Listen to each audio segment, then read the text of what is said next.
What's good, good people? We are back for yet another episode of the Family Bloodline podcast on the Wednesday nights. We get into these streets and we talk about the political, economical, social bearings of the world, primarily globally. Primarily home, CONUS, and then we push abroad what might be affecting things globally. As before we begin, here's a new piece of things that I'm going to end up doing is reading the disclaimer to ensure that everyone understands our association to various different things and how we have to make sure we represent ourselves and maintain our quote unquote professionalism. So our disclaimer is the views expressed are those held by the author and do not represent any other organization, company, corporation, or entity. Now that we've gotten that out of the way, gentlemen, how are we doing this evening? I'm doing good, man. Back with the fellas. Talk about the hot topics. Hey, there's nowhere else I'd rather be than tonight, right here with y'all, man. I'm good. So enough. Rich, what you got? Not much.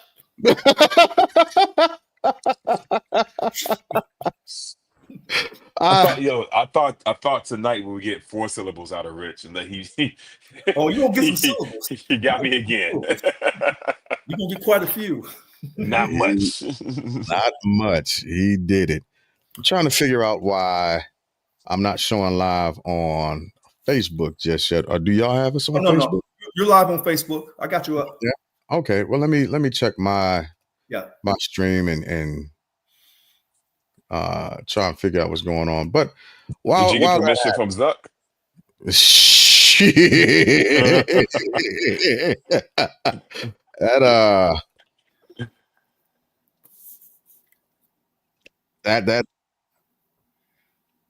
That's another story for another time. But yeah, we here, we good, we going. All right. So since we've already gotten past the pleasantries, what's going on, Zoe? Thanks for joining. Thanks for hopping in. Everybody in these TikTok streets that are watching right now. What's going on, Chris? You can absolutely hop on to the platform of the Family Bloodline on YouTube, Facebook, or even Instagram. We are live on all those platforms to talk about whatever it is you want to actually talk about or weigh in on the topics tonight. Tonight we will be talking about the address, the State of the Union address. We'll talk about tariffs, and we'll talk about Ukraine to set things off a little bit. And just to let people know where we stand. As a reminder, the views expressed herein are held by the author alone, and do not have any bearing and do not represent any organization, company, corporation, or any other entity, just to make sure we understand that. So with that being said, let's go ahead and get ready to into it. First thing that we're going to start talking about tonight, we're going to talk about that State of the Union address. I don't know where Deuce jumped off to, but come on back when you get a second, my man. Come on back. Probably got to call it something. So he'll join us again whenever he's able to. So Rich, I'm sure you watched the State of the Union address last night. What is your take on it? Well, the president spoke, and as a veteran of the United States Air Force, I served my time. Indeed. I speak as a military veteran, as an American citizen. I respect the opinions of others. I realize that some people won't stand for the flag. I respect that. When I served the country, our enemy was Russia. Our enemy was communism. Our enemy was anyone that invaded somebody's country without any valid reason. So that means I stand with Ukraine. Okay. I stand with Israel. Did I say that Ukraine was perfect? I did not. Did I say Israel was perfect? I did not. Was the speech last night perfect? It was not. However, he's the president. I put something on Facebook, and this is what I wrote. The Democrats should have stood for this child, the 13-year-old from Texas. along with the other honorees that President Trump addressed throughout his speech. That's just respect. I hope that everyone will have the courage. Let me say that for you again. I hope that everyone will have the courage to point out things when the Republicans are wrong. Last night, there were some things that the Democrats were wrong. I don't remember Republicans calling for responsibility when former President Obama was called a liar in his State of the Union speech by Congressman Wilson in 2009, or Congresswoman Marjorie Taylor Greene when she screamed liar at President Joe Biden over Social Security in 2023. So when we only call foul on the political party not affiliated with your own political party, it rings hollow and empty.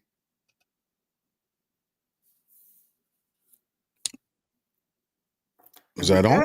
With that being said, when they didn't stand for all the honorees that President Trump was calling out last night, Laken Riley, who was unfortunately murdered, her mother and sister, I believe, were there, and some other people. When the Democrats refused to even acknowledge that, why did you even go? Why did you even go? If you despise this person who was elected president on his second term, so it's not a fluke, he's not a fluke. If you couldn't give respect to those in need, to those who lost their loved ones, why did you even attend last night? So that's you saying, just to sum up what you're saying, I want to make sure that everybody's understanding you correctly. So you're saying that at a moment during that time, there should have been a movement of bipartisanship to support the people that POTUS called out. I don't call it bipartisanship. I just call that respect. Okay. All right. Because if you had lost your child and you were there, you decided to go because the president's honoring you because you lost your child because an illegal immigrant killed your child, I'm going to stand up and give you that respect because you lost your child. No different in the African-American community when so many young Black men have been killed with their interaction with police or other situations in life. All right. Deuce, what you got? I got kicked out for a second. Now I'm back. Almost got dodged for a minute. Oh, no. Yeah, I came in on the tail end of what Rich was saying. And so you're talking about there wasn't a united respect given to the guests that Trump called up. Is that what you're saying? Is that what I caught? Yeah. What I'm saying is when they let me tell you how President Trump really doubled down on them. Okay. Laken Riley, it appears to be a European American, a Caucasian. Okay. The young Black man, the 13-year-old, he's African American. I forgot his name. He is African American. So when people say, "Oh, President Trump's a racist," but yet he's acknowledging this 13-year-old African American who survived brain cancer. So if you say, "Well," I'm sorry. Go ahead. No, go ahead. Finish your thought. You on the flow. No, finish the flow. No, I'll stop there. Go ahead. So I hear what you're saying, right? But here's my thing. I like what the people are putting up in the chat in the bottom. The thing to me was the intention, right? I feel like it reminds me of Sarah Bartman from back in the day. A lot of people don't know who she is, but she was a very shapely, beautiful woman from Africa that Europeans took and put her on show like it was Barnum and Bailey Circus. So for me, I think Trump, who's the ultimate showman, ultimate entertainer, picked this moment to use those people as pawns. As unfortunate as a situation may be, my heart goes out to them. I mean, no disrespect to them. But you have to wonder why then. Because at the same time, I think maybe he was president-elect. He invited the guy, who was the guy? Daniel Penny. He invited Daniel Penny. He invited Kyle Rittenhouse. And as of today, there are pushes and movements to excuse Chauvin. Right. So to me, uh, there is no good reason to excuse or invite those people. Being objective, no good reason whatsoever. So he's the ultimate showman in the fact that he picks and chooses people to use as pawns when he needs them to support Mm, his purpose. Right. So what he does need is not a unified Congress, but he needs a handful of Democrats just to question and sway his way. So it's a political game to me. And I like what somebody said. That's not the stage to bring somebody up to use yeah, him as a pawn. that's my man Javi. He's one of my fellow logisticians, Javi Mm, Well, Ruiz. both the Democrats and the Republicans, when you mhm. bring people up to acknowledge what they've gone through because they support your cause or they support something that you believe in, that's been going on for years. So that's just equal. Okay, That's just equal. But what you're saying about them being used, the honorees are being used as pawns, and what Maya was saying about what was the president's intentions, I mean, we don't know. that's accurate. We I believe there's truth to that. yeah, There's some we have truth to to it. assume. They may Yeah. not have been 100% pawns, Mm, but at least 60%. yeah. And so what I will say is, um, understanding our experience in America, we absolutely understand tokenization, and we can't remove that from the lens of our political strata because that happens to us way too frequently. An example of that directly is Byron Donaldson, Mm. Tim Scott. mm. So they get platformed for a specific reason and at a specific time. And now let me make sure I put this out there also, because I do not want anybody to think that I align myself or I have an allegiance to either party, right? That the Democrats do the exact same thing every 4 years. We finally become important to them. Our cause has become important to them, right? But it's a tokenization of the actual real life struggles of people. And for a moment, we get gaslit and to have that hope that we're seen again. Mhm. And there's a movement of assimilation and acceptance to our plight. And then after the spotlight is gone, so is the actual reality, or so is the carnival, as it were, and the show goes on without mentioning us again. It's a simple tokenization. Do I agree with you, Richard? Absolutely, I agree that would have been a perfect time, even though it wasn't the correct setting. So I can agree with that as well, Javi. It might not have been the correct setting, and I can agree with you on that, Deuce, to have that platforming, but in all things being considered, if there was a time for unification to be shown, felt, and for the Democrats to have some type of a leverage or footing during the entire night, those were the times to actually do that, to get that in, to show some form, even if it wasn't genuine, but to show some form or some semblance of humanism, to actually look at the topic, the issue, and the persons that they're talking about and make them real as well. The Democrats have been losing that edge here lately. So I want to say 2 points in that real quick. One, I don't think this is fucking fair. Glass, you keep talking with no spaces like you're reading a fucking teleprompter. If you have one, share it with me and Richard. All right? Have a You teleprompter. got to damn tell it because you went I through that with no don't. no whatever. Give us the teleprompter. All right? I think that's some I'm a fucking son of bullshit. preachers, man. I'm the product of ministers and preachers.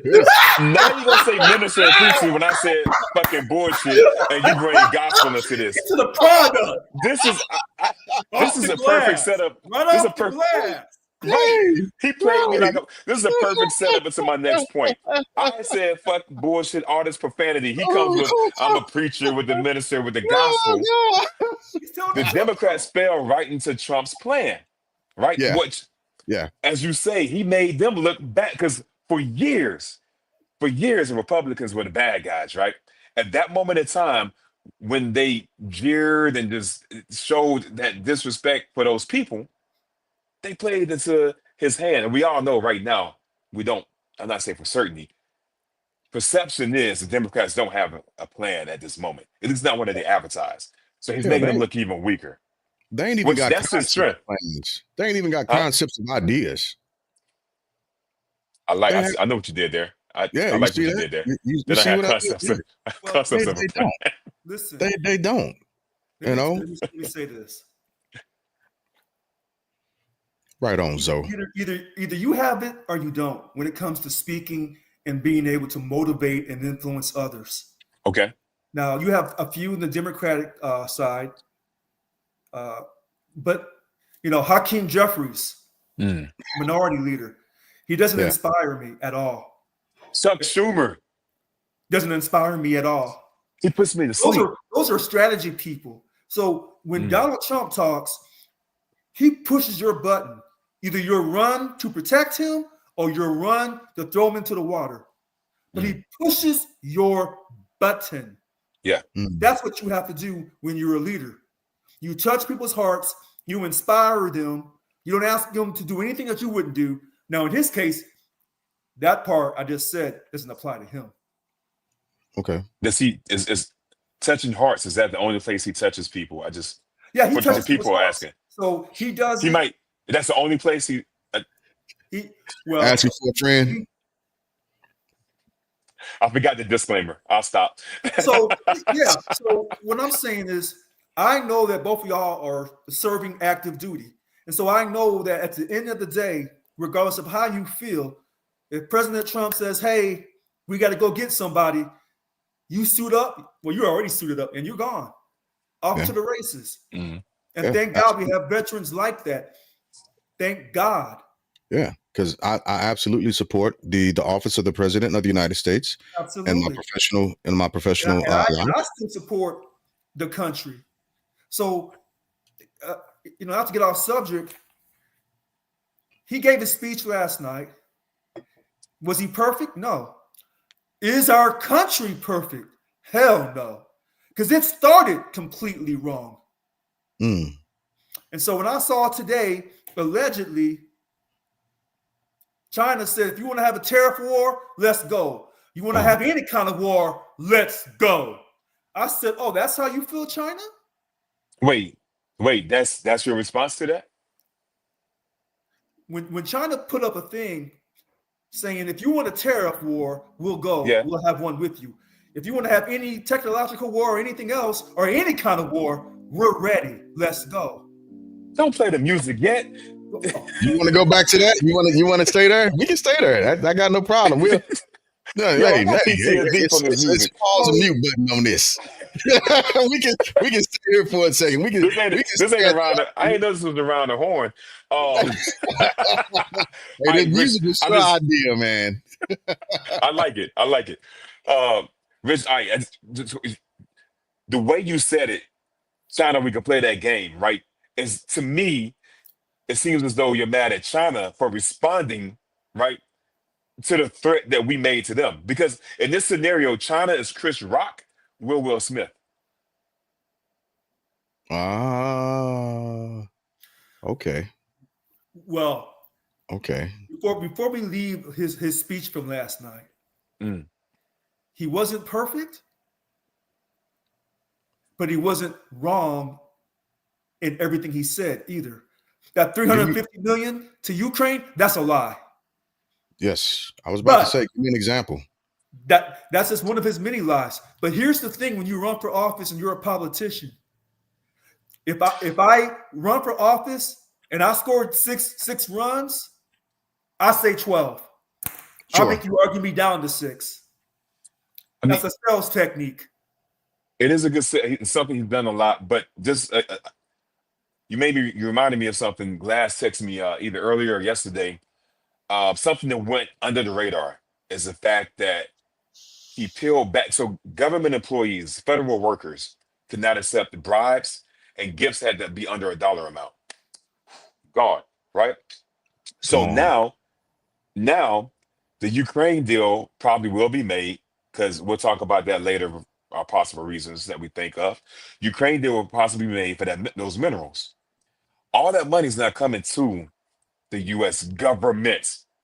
Some money will go towards individuals. Don't know who. It will go towards individuals. Also, he talked about the energy sector, right? So that I think he wants the development of a significant natural gas pipeline in Alaska. He wants to dismantle, peel back a lot of these environmental protections. Also, countries like South Korea and Japan are willing to invest in that. Why do we need, we're the number one economy in the world. As Rich will always say, we're the number one country in the world. Why would we need money from another country to invest in our country unless they're able to line some politician pockets to Mm, invest in that while they get a return? Yep. okay. We never That's needed that before. Yep. The Keystone Pipeline, before it was shut down, I don't recall any other country having to invest in it. But now we need that. yeah, and just Hmm. to make sure we there's facts in something that it's a fact checking moment. Mhm. The United States, our oil reserves, our oil movement, right? Mhm. Under the previous administration was the highest it's ever been. Globally, Will you with, elaborate on what you mean by oil movement, just yeah. to be clear? So when it comes down to America pumping oil, Mhm. exporting oil as part of our GDP, Mhm. it was the biggest it's ever been. Mhm. It was the biggest it's ever been. It has not. It was not something that was shut off to the rest of the world.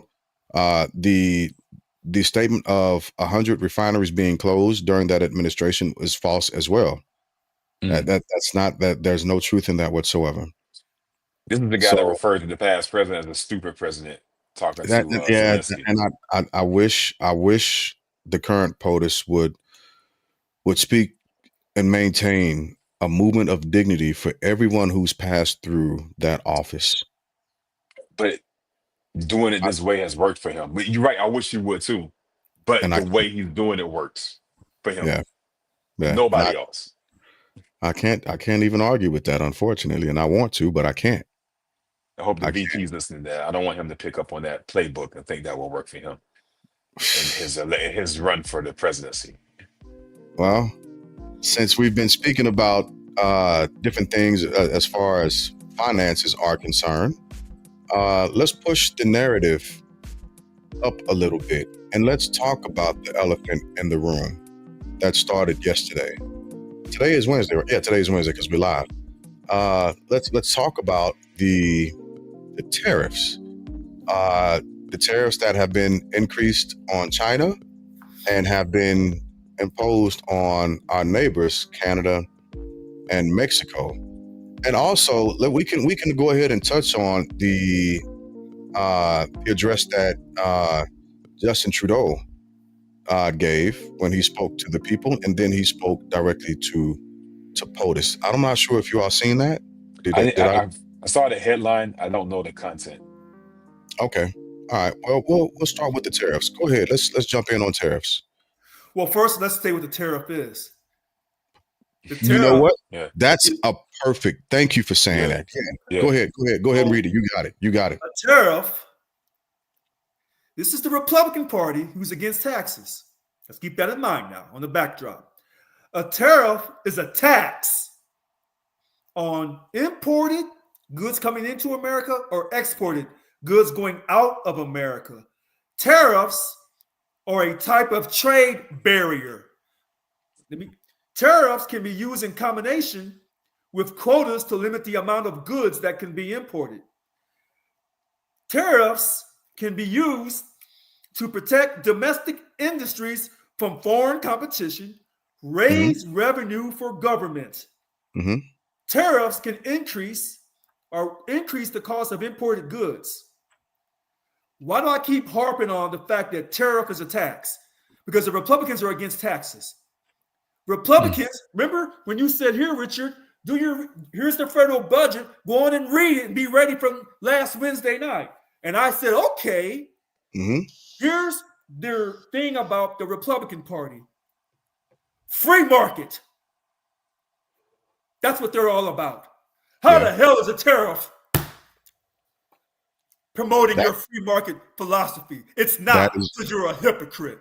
That is valid. I didn't think about it that way. You swung from the fences on that. I'm on their ass on this. Yeah. Hold on 1 second here, because I know I wrote this. It was here it is. I got it written down. And then I'll let y'all start talking. Go ahead. Here it is. Where is the free market philosophy of the religious / financial freedom from government interference. Where's it at, President Trump? Republican hypocrisy is showing its inner core strength that equals the Democrats' false narrative of helping those in need by saying, we are the party of the working class. They're both full of it. So when he does his tariffs and he claims he's a Republican, he claims he's for free market. No, he's for free market when it lines his pockets and the pockets of his friends. If you really believe in a free market, then you don't need no tariff to protect American industry from foreign industry. You don't need that. Just as a side note, there are several countries in Africa that are giving France the blues. Oh, they've been doing that. Yeah. I mean, no, but they are ramping it up. And we'll come back to that at another time. Maybe that's another topic for next week or the week following. But it actually aligns on a global scale directly with tariffs. And not just with their minerals, but also Air France has been removed and cannot come back to those three countries. And that was a staple. Do you know the name of those three, the coalition of those three countries? You know what it's called? I don't know what the coalition is called. I can't. It's Shahal. It's named after the region. It's named after the region. I tell you what. Those three countries who are doing that, those three presidents, you would have security around the clock, and you better not. They do. One of the presidents, allegedly, France has already tried to assassinate at least 18 times. At least 18. That's what they've been able to count. So there's a continuous effort there. But that's going to also have global impact, especially with tariffs. When you begin to remove precious metals and minerals from global circulation, especially from westernized countries that put those minerals in play, you hurt the global economy. You destabilize it in a specific stance because now, go ahead. Wait, one quick thing. Yeah. Those three African countries, I've never known any African country to control its natural mineral wealth except for Nigeria when it comes to its oil. So I don't know what Well, that's yes and no, because technically speaking, the Middle East is Africa, right? I don't want that to be missed. And like I keep telling people, there's no such thing as the Middle East because there's no Middle South, Middle North, or the Middle West, right? There's no such thing.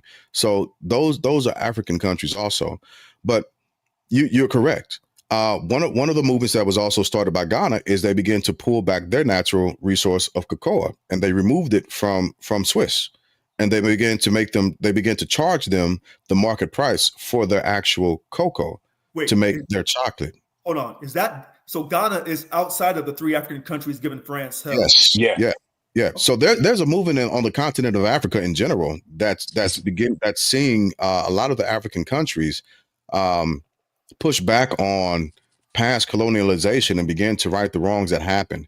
And I'm saying that in respects to tariffs, again, because when you begin to draw back the minerals, right, that were flowing at one point from the continent of Africa, and they were seized by westernized cultures and countries, then you begin to destabilize global economy because they don't have the same control over the coffers that they were filling. They're not making the same profit that they were at one point.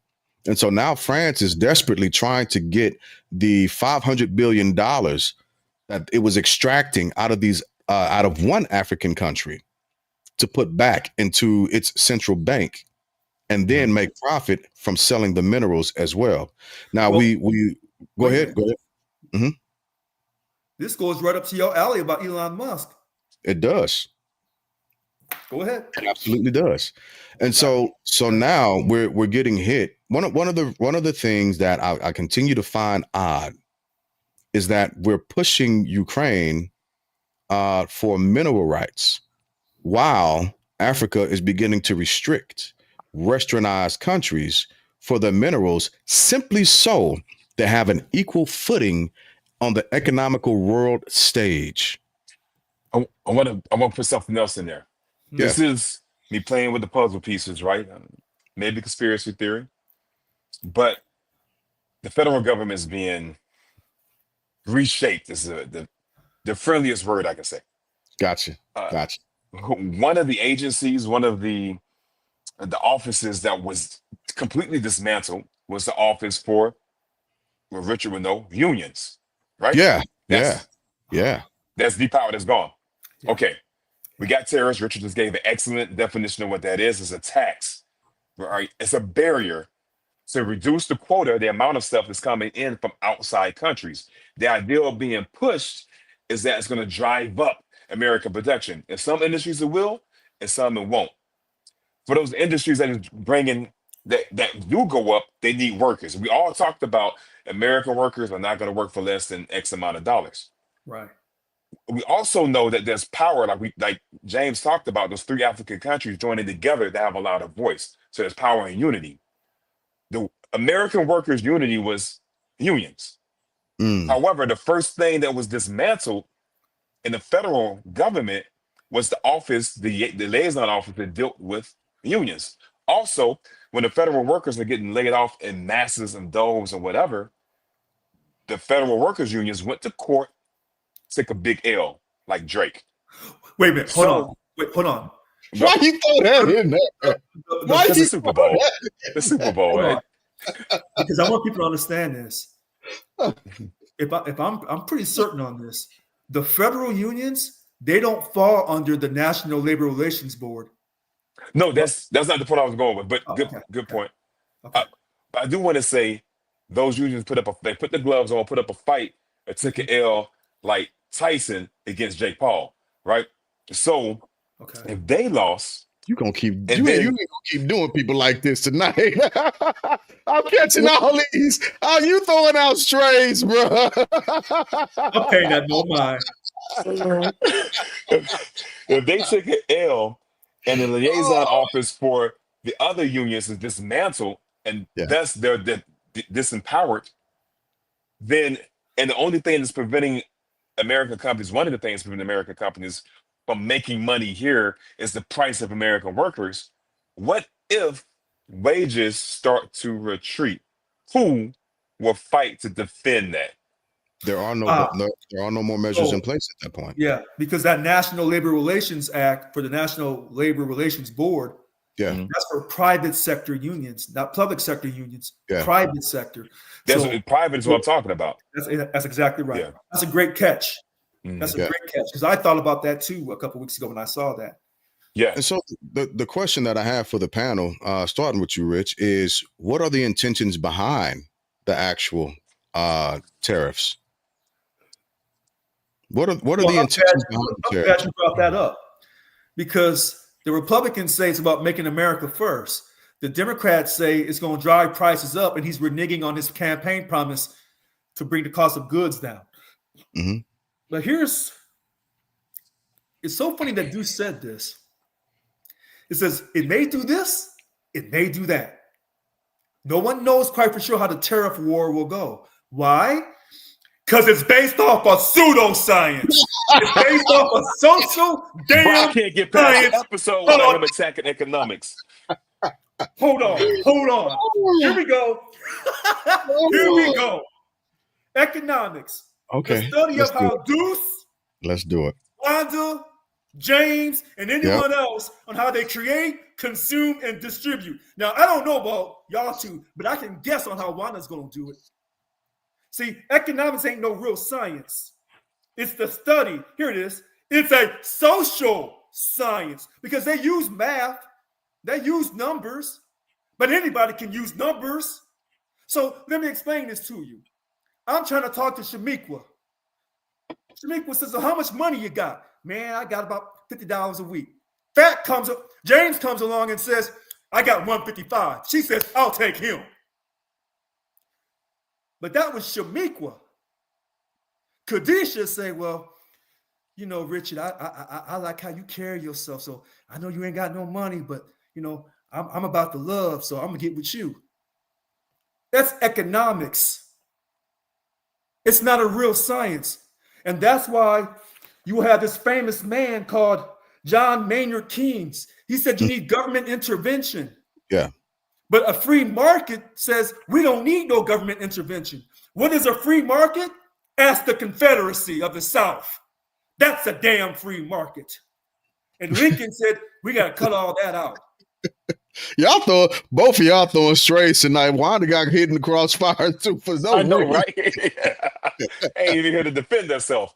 Okay.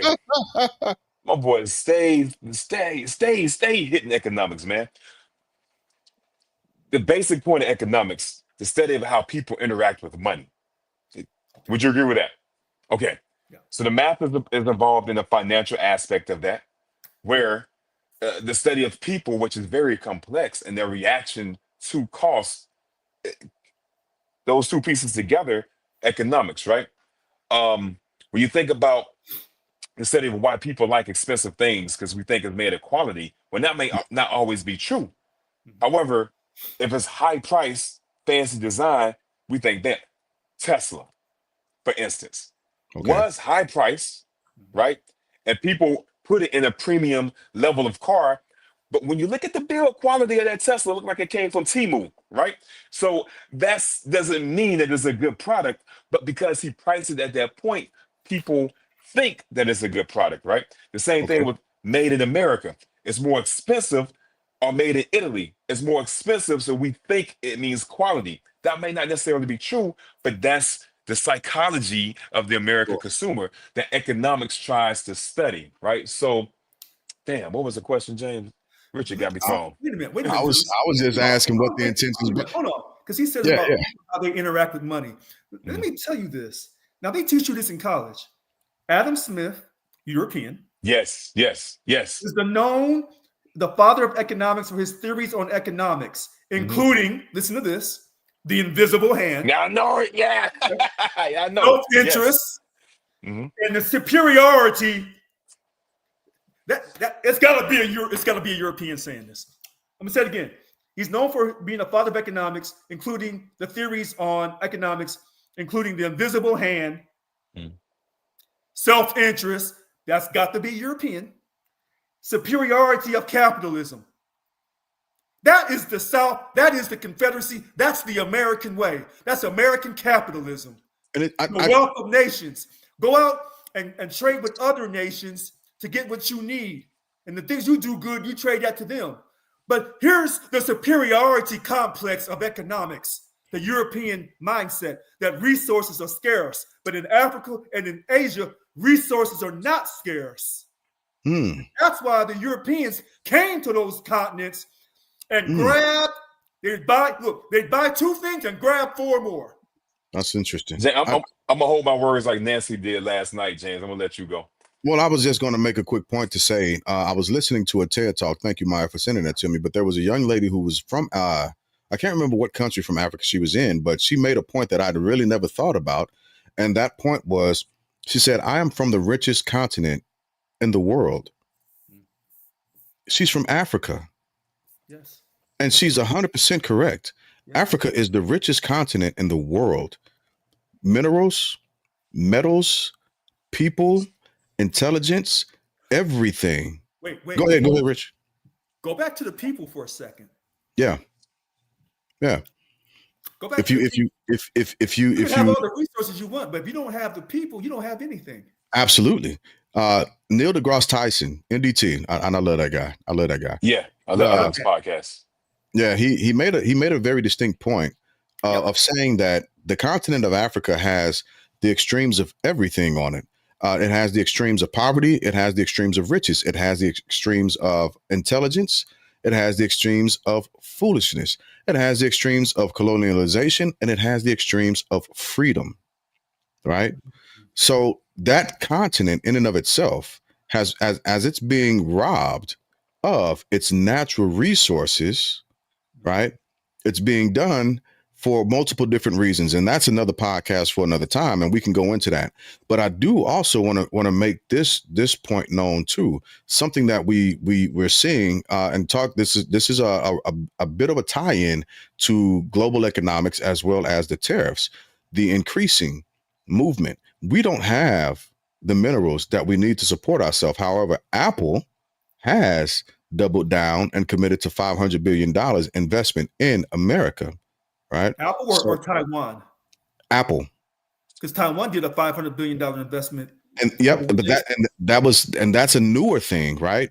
And that's what Deuce was talking about when he was saying the Korean Peninsula they're willing to invest. It's the same thing In that Japan. Yeah. in Japan. It's the same thing. So the Japan thing, I mentioned that several months ago.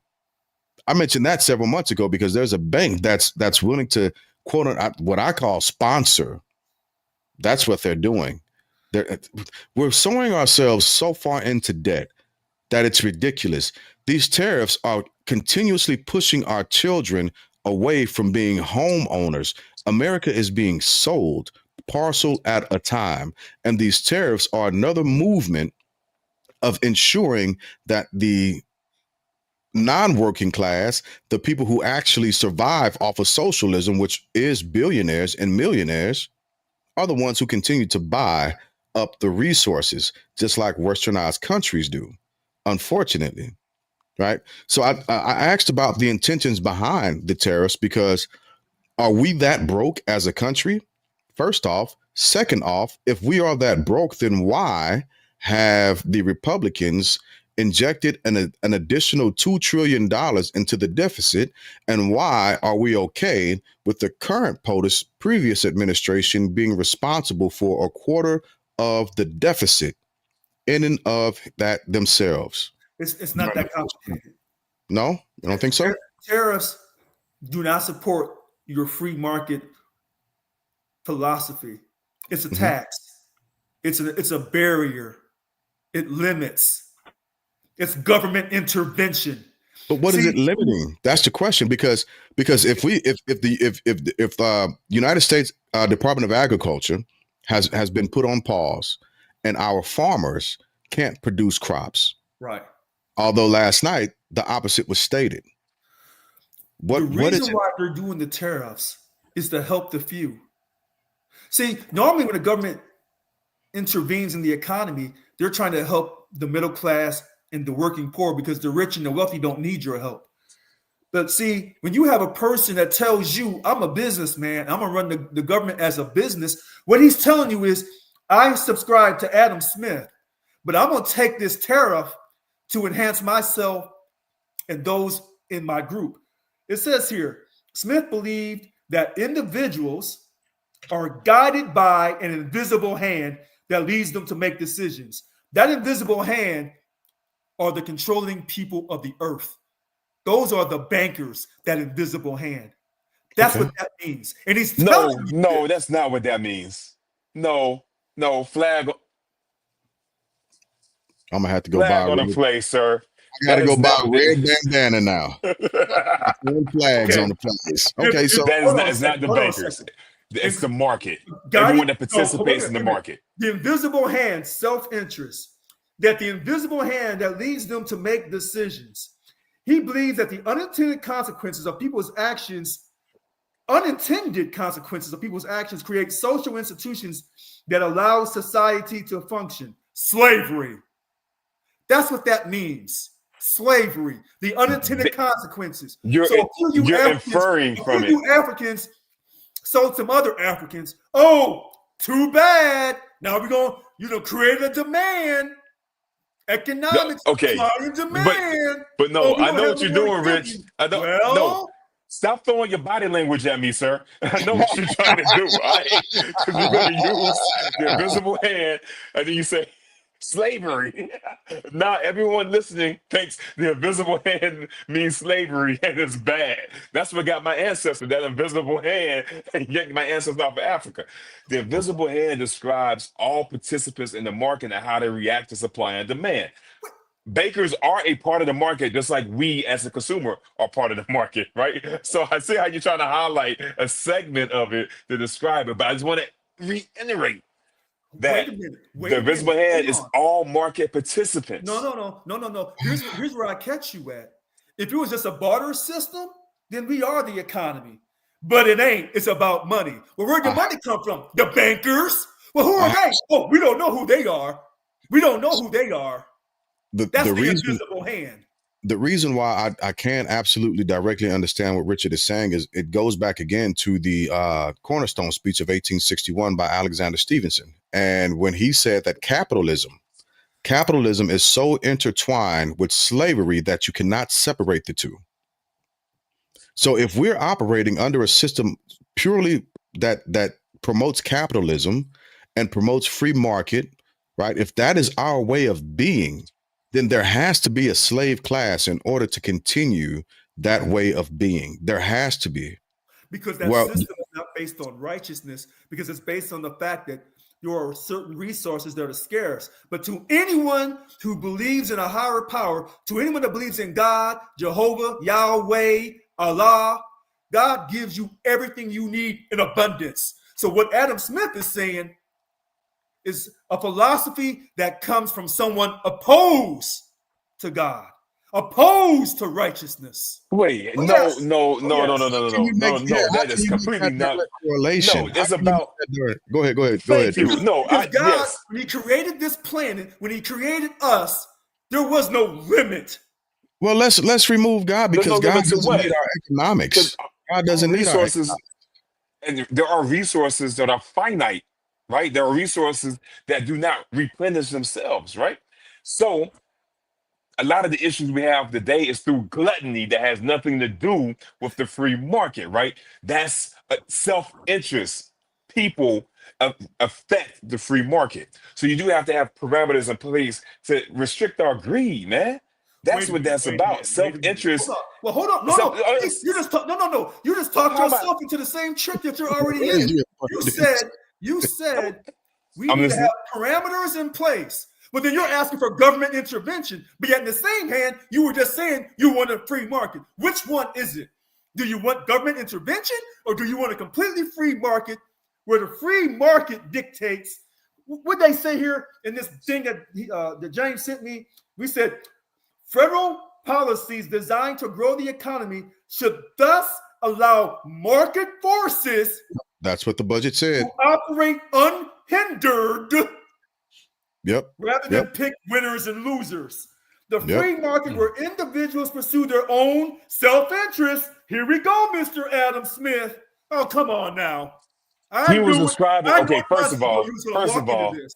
First of all, he was describing elements of the market, right? Within those elements, self-interest. What if self-interest goes unchecked?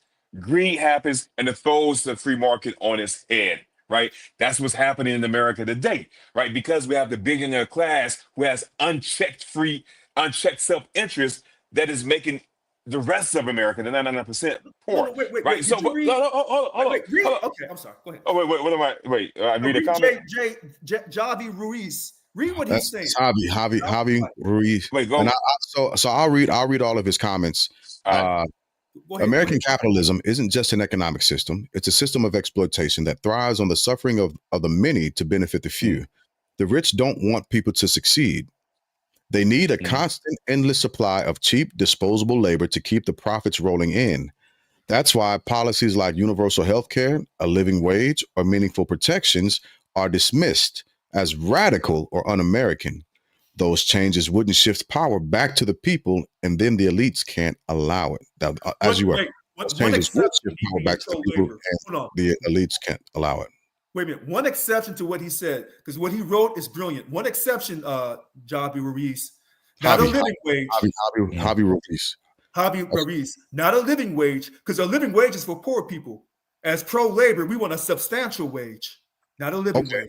Okay, Fair I've never enough. heard this. I've never heard it I defined never like heard the that. difference either. Yeah. Yeah, well, because you're Yeah. talking to a union president. Yeah, absolutely, absolutely. I'm just I like saying. it. Say it again. You got to speak that. We got a union president here. I like that. I like that. I'm just saying, when a person tells you they need a living wage, that means you live in day to day. You're in a short-term environment. You got a short-term mindset. And so you'll steal from anybody around you in your environment because you're living day to day. And so you'll take anything. You'll sell drugs. You'll do anything to make it day to day because you can't save enough money. You can't think long-term because you're in a current war zone. It'll keep it. Systematic racism will keep you in that war zone. And that systematic racism is AKA, like Mr. Ruiz was saying, free market. So this country we is not. based Okay, hold off on. of Let me. exploiting others to benefit That's the few. capitalism. That's capitalism. All right. So It's not hold on. Wait. righteous. Hold on. Hear me out. Let me frame it. Let me frame where my camera at? Let me frame myself. Bam. All right. Capitalism is what's allowing these mega companies like Ma Bell back in the day, Microsoft, Google today, right? Elon in himself, it should be an antitrust. He's a walking not antitrust. What is it? When Apartheid baby. He's a trust baby. Trust hedge he fund. is that, But when a company gets too big, and Monopoly. Monopoly. he's the walking monopoly in himself, right? So with capitalism, free market is where the supply and demand should regulate the market, right? But what happens in capitalism are that companies secure the supply. Secure the supply in order to flex on the Yeah. demand, right? So if you Yeah. have one source that controls the supply, it messes up the free market initiative where the demand and supply should meet unhindered. For instance, water rights out there in California, right? Or Right. Nestle trying to buy up everything. It's messing up the system because now instead of having multiple points to have access to the supply, we have 1 point, right? Mm. Just 1 point. So that's what happens. Like look at our internet. How many internet providers do we have? I don't think that many. Cell phone providers. We're down at AT&T, Verizon, Sprint, T-Mobile, they're together, right? That's it. Before, when we were younger, we had multiple. But that's what happens in capitalism because these companies are bagging up the supply, thus controlling the flexing of the demand. What free market, we wouldn't have these giant companies controlling all of the supply. No, you're dead wrong. And I'm going to tell you why. You're dead wrong, but you're not complete. You got a part of I can't be dead wrong and not completely wrong, Rich. You got to give me one of them. You're wrong, but you're not completely wrong. Here's what I'm saying. Okay, I'll take that. Here's what I'm saying. And this started back in the 1900s, Carnegie and Vanderbilts and all of that. Yeah. They had control of the supply. But even when they couldn't control the supply, they still dictated everything because the other people who got involved in helping control the supply, they became a cartel. And so the government had to get involved. But the big deal was what I was talking. Yes. Right. So parameters. The corporations became cartels over certain supply issues. But what I'm saying is what Mr. Ruiz was saying. If you didn't have a union in this country, you wouldn't have a middle class. You would not have a middle class because they would have never paid out substantial wages.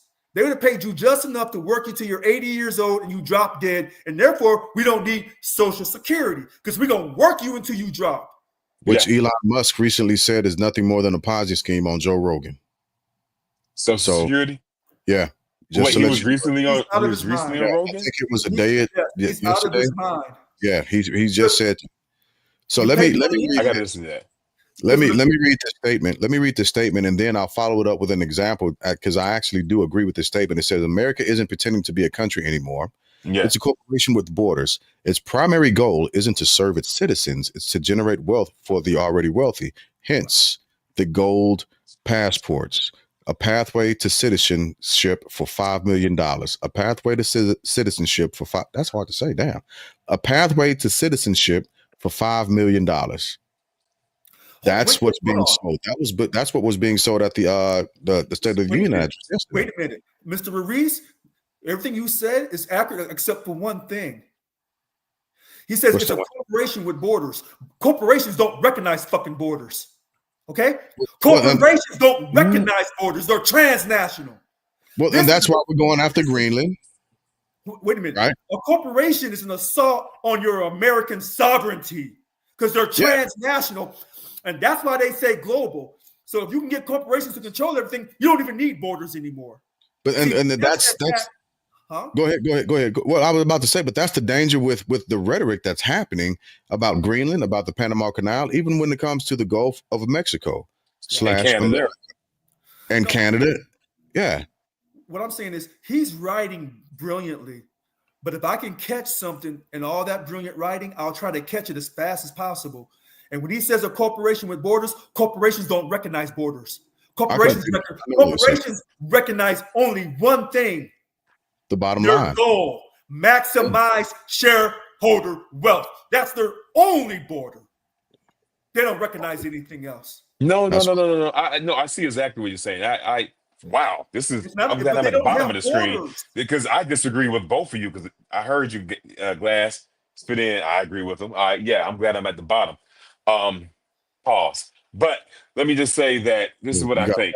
second. You got to let some silence get into that after that pause because you got to pause hard on that one. I mean, I'm at the bottom. You got to pause hard on I just realized I said it twice. that. All right, Rich, I see what you're saying, right? You're describing a corporation to a T. However, I think you're missing the aspect that a corporation has, if you want to describe a border, it's the market that they operate in. And they want to make sure that they secure that market. Who was the guy? Just watch it. Standard Oil. Who owned Standard Oil? The richest guy back in the day. Was it Vanderbilt or was it Nah, Carnegie? nope, the other guy. Rockefeller. Rockefeller. Rockefeller. There you go. So his lane, his border, if you will, was oil, right? So anybody that was in that oil business, he took them out, man. He Yeah. took them out like Rambo. So a corporation's borders, while they might not be concrete, they want an iron lane. They want to solidify their marketplace.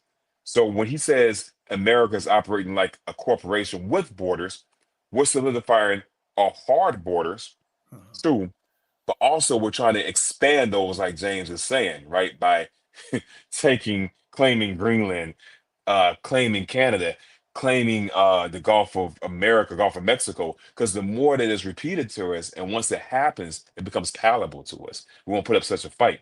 So I see what he was trying to say with that, because we America's protecting the borders with ICE, with the deportations, with the military on the border.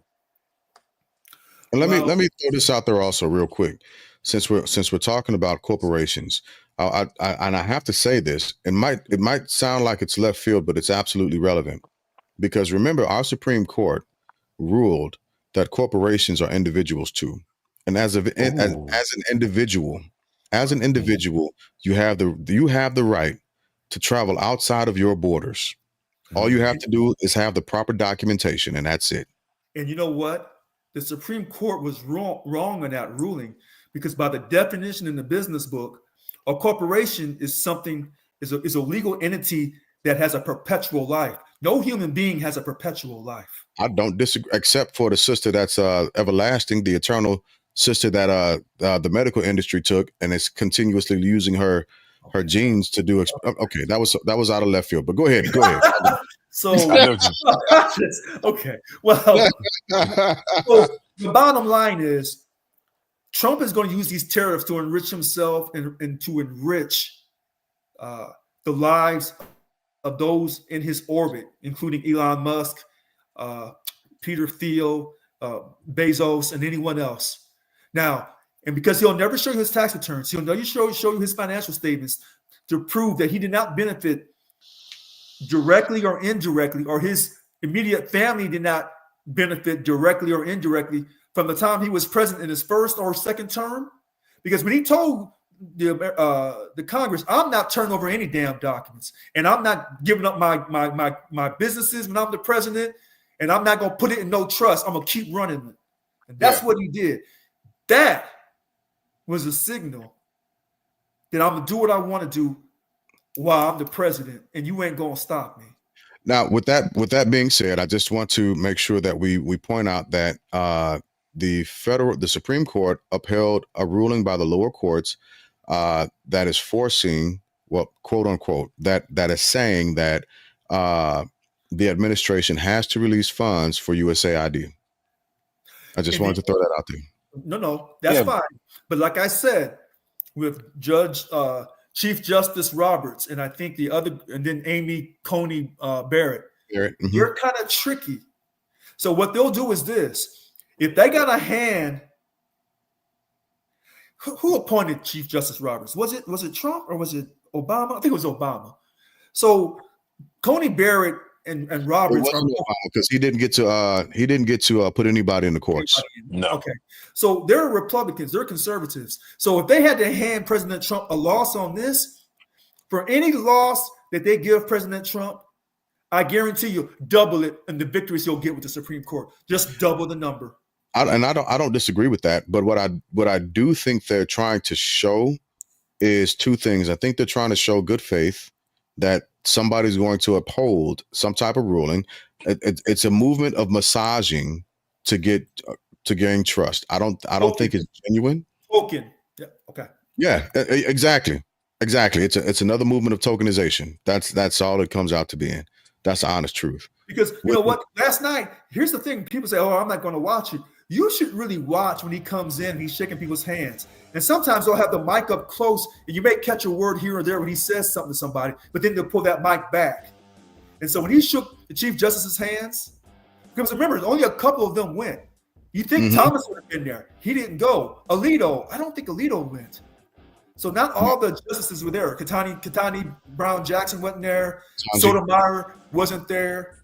So when he got done, Justice Sotomayor was there, wasn't she? No, that was Kagan, I think. But not Eleanor Kagan? No, I'm pretty sure that was that was Justice Sotomayor. Okay. So when he got done, he came back and he shook their hands again. And if you watch the body language of when he shakes certain justices' hands, it's almost like they look at him like, okay, I couldn't do this one, but don't worry, I got you. Yeah. Now the music's playing in the background because I think that's a perfect segue talking about shaking hands, right? Getting to this last topic. And this last topic is moving us into Ukraine. And I'm not going to spend much time talking about the actual interaction that we saw displayed in the Oval Office.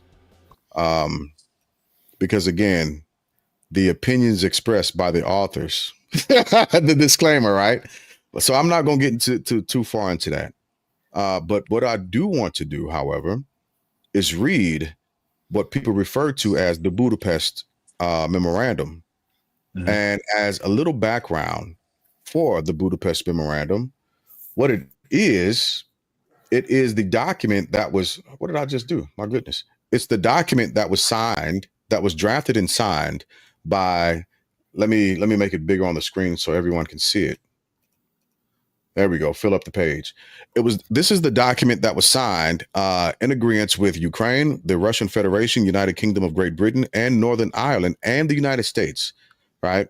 That's what this is. And it outlines the actual protections that are obligatory to Ukraine by said actual actors that are involved with this memorandum. And so I'll before I go into it, do you all have anything to say to it right now or no? You want me to just jump in? I can just jump in. Yeah, well, I have a prepared statement. Okay. All right. You want to read a statement? You got a prepared statement. Hey, okay, Jerome Powell. Prepared statements before he goes to the Senate. See, there he goes. I swear. There's an invisible person in this room, and they're talking to news. I swear they are. So here we go. I put this up on March 2nd, and I believe March 3rd or 4th on Facebook. Before you read that, let me explain the why as to why I wanted to read this. And the why is because as we are engaged in multiple different fronts, either be it either directly or a point of influence, we have to honor our obligations to allies. And removing ourselves from allyship says a lot about the direction of where the nation and the country and leadership is going. And it becomes a bit of a hard line for Americans in general. And I just want to answer the question why, because a lot of Americans are wondering why we are so involved with Ukraine. So, but go ahead, Rich. Go ahead. And I see what you're saying. Okay. Because I found it on the internet. That's incredible. That's an incredible catch. All right. So I served the United States military, July 1st, 1987 to November 28th, 1996, and I spent some time in the reserves. I strongly and without any hypocrisy stand for the following: a country to defend itself from invasion, a country to fight for and maintain its independence from invaders. We are Americans. A person to exercise his or her, not they, them, or whatever, two sexes, him or her, freedom of speech in all matters. I stand by my allies, whether they're Israeli, South African, England, Saudi Arabia, or Ukraine. I don't demonize Germany for the Holocaust, or demonize the Middle East for terrorism, or the Black Lives Matter 2 movement for destructive, self-serving actions of a few so-called activists. I don't require a person to be thankful for my exercising my religious beliefs by helping this person in need in his fight to save his or her country. True Christians are those with sincere religious convictions have their thankful reward with eternal life. I respect the opinion of others, and I don't scream, bully, or berate someone for disagreeing or asking me questions for clarifications regarding a multitude of issues, not limited to, but including, to protect one's country's sovereign right to exist.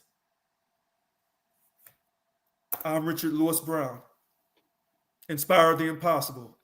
7437. I am not a hypocrite. Thank you. Absolutely. What you got, Deuce? What you got? I didn't have a prepared statement, but while Why Richard not? was going through his soliloquy, I didn't know we were doing soliloquies tonight, right? Hey, So you did. that was beautiful.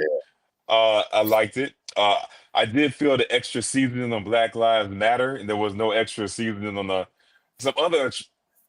I want to say other on atrocities, and not say other, because that's see almost I ain't gonna fall in that trap. But I do want to say two things. Julius Caesar, the Rubicon. People say don't cross the Rubicon because Julius Caesar took his army, crossed the Rubicon, which at that time the Roman Senate said, do not cross that Rubicon because we will view that as an act of treason.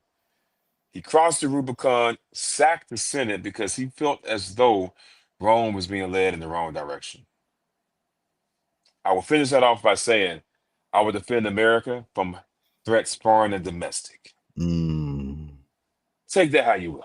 All right. Picking up what you're putting down. With that being said, I will begin to read Ukraine, Russian Federation, United Kingdom of Great Britain, and Northern Ireland, and United States of America. I didn't prepare anything. I don't even have anything I want to say. I just want to read this. Teleprompter broke? Oh, you're sharing it with us now. Okay. It doesn't have all the fancy wisdom on it. Now you have a PDF. Okay. See, now you finna make me come with something. But no, let me read this first. Memorandum on security assurances in connection with Ukraine's accession to the Treaty on the Non-Proliferation of Nuclear Weapons, Budapest, 5 December 1994. Entry into force, 5 December 1994, by signature. Authentic text, English, Russian, and Ukraine. And if you go through all the documents, it absolutely shows the different languages that it's translated into so that everyone understands what's in this actual memorandum. All right. It starts out, it begins with French. I would read that for y'all, but I don't, I'm in a relationship. So, anyway, so here we go. Yeah, because when I start speaking French, it's sexy to people. Anyway, Ukraine, the Russian Federation, the United Kingdom of Great Britain and Northern Ireland, and the United States of America, welcoming the accession of Ukraine to the Treaty on the Non-Proliferation of Nuclear Weapons as a non-nuclear weapon state. So, historical background. After the fall of the USSR, Ukraine had a plethora. They had a cache of nuclear weapons. They had an armament that they gave up. But in giving those up, they had to have several assurances, and this is the result of those assurances.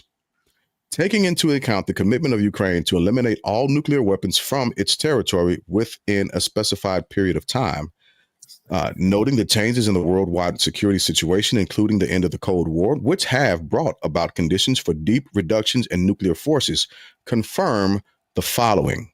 I want to say before you go into that, just to set the stage further, this Clinton was in office when this was made, when this was signed. Does I say when it was created? Don't know, but he was in office when it was signed. Yep. Thank you for that. That's perfect.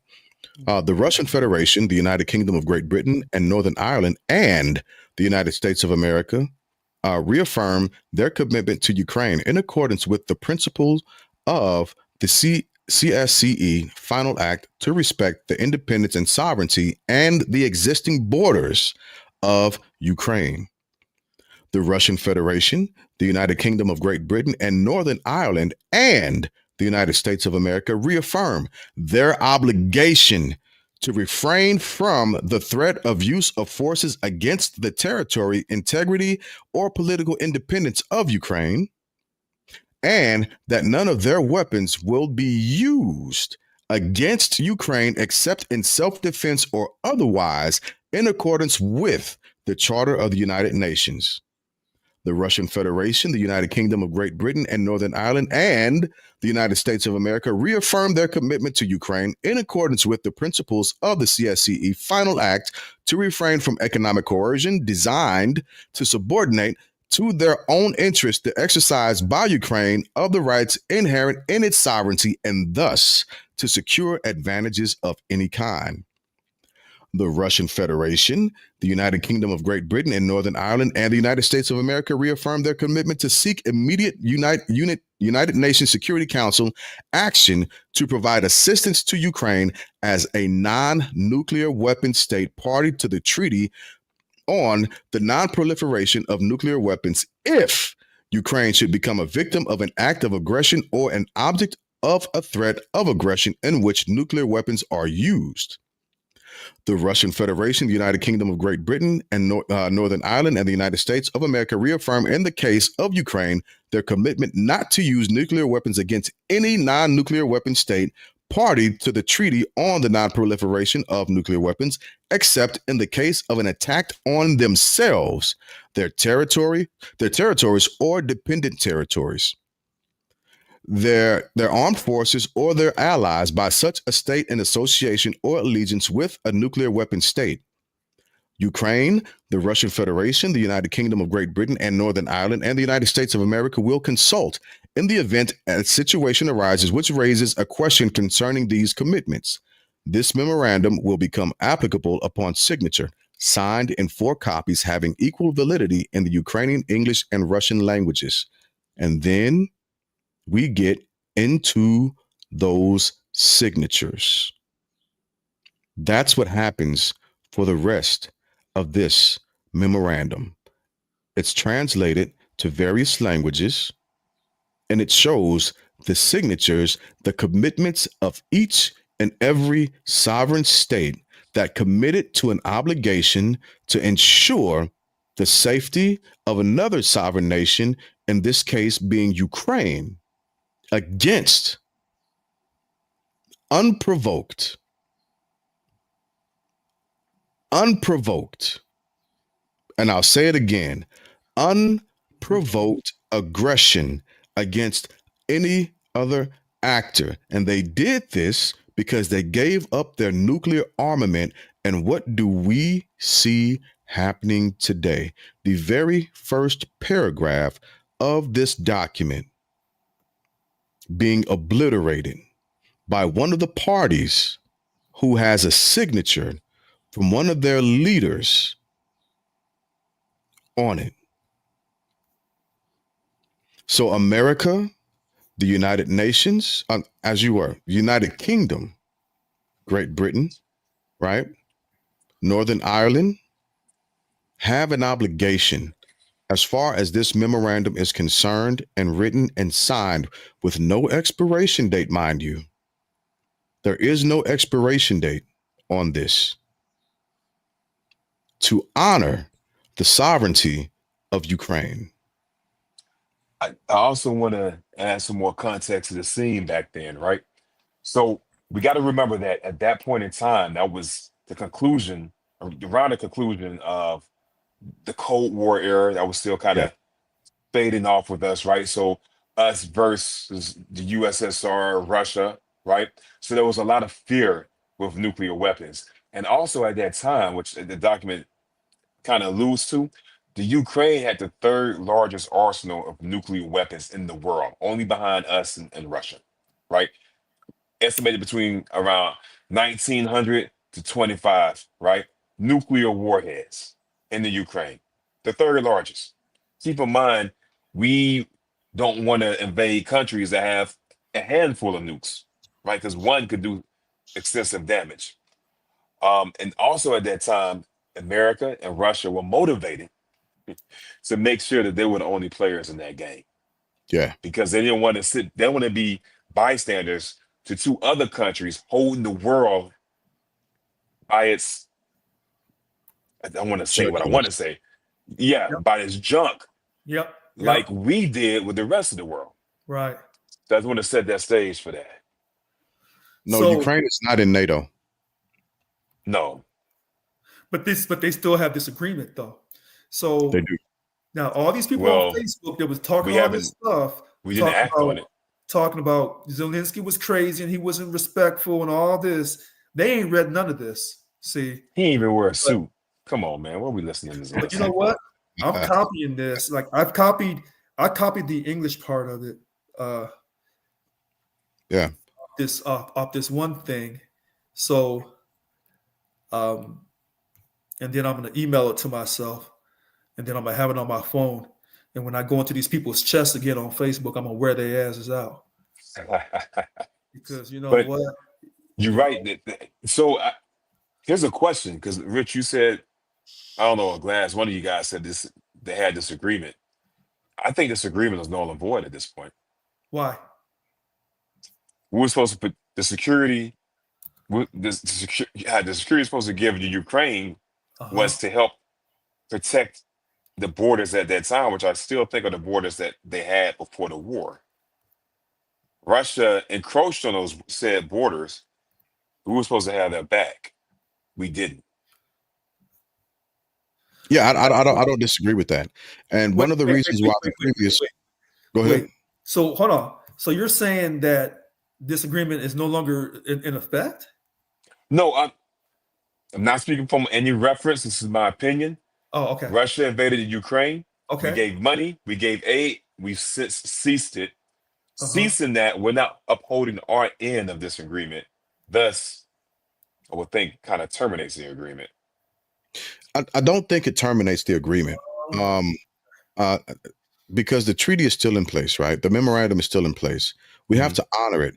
The previous administration understood the ins and outs of this memorandum, which is why we committed funds and armaments in the way we did, Right. even right to support and uphold our word. So it's not that it's broken. I think what President Zelensky is doing is simply saying, "Hey, we've got this agreement. Why is nobody acting in accordance with it?" Because this is my opinion, J Glass, the movement, me and mine alone, nobody else's, and I represent no other organizations when I say this. I think that there is a chance that not all of those nukes were given over. I think that not all of that stuff was given up. You know, I think that some of those cards were actually held and we just weren't told about it. And if it has to be employed, every measure has been taken to say, listen, we tried to de-escalate this. We fought a war.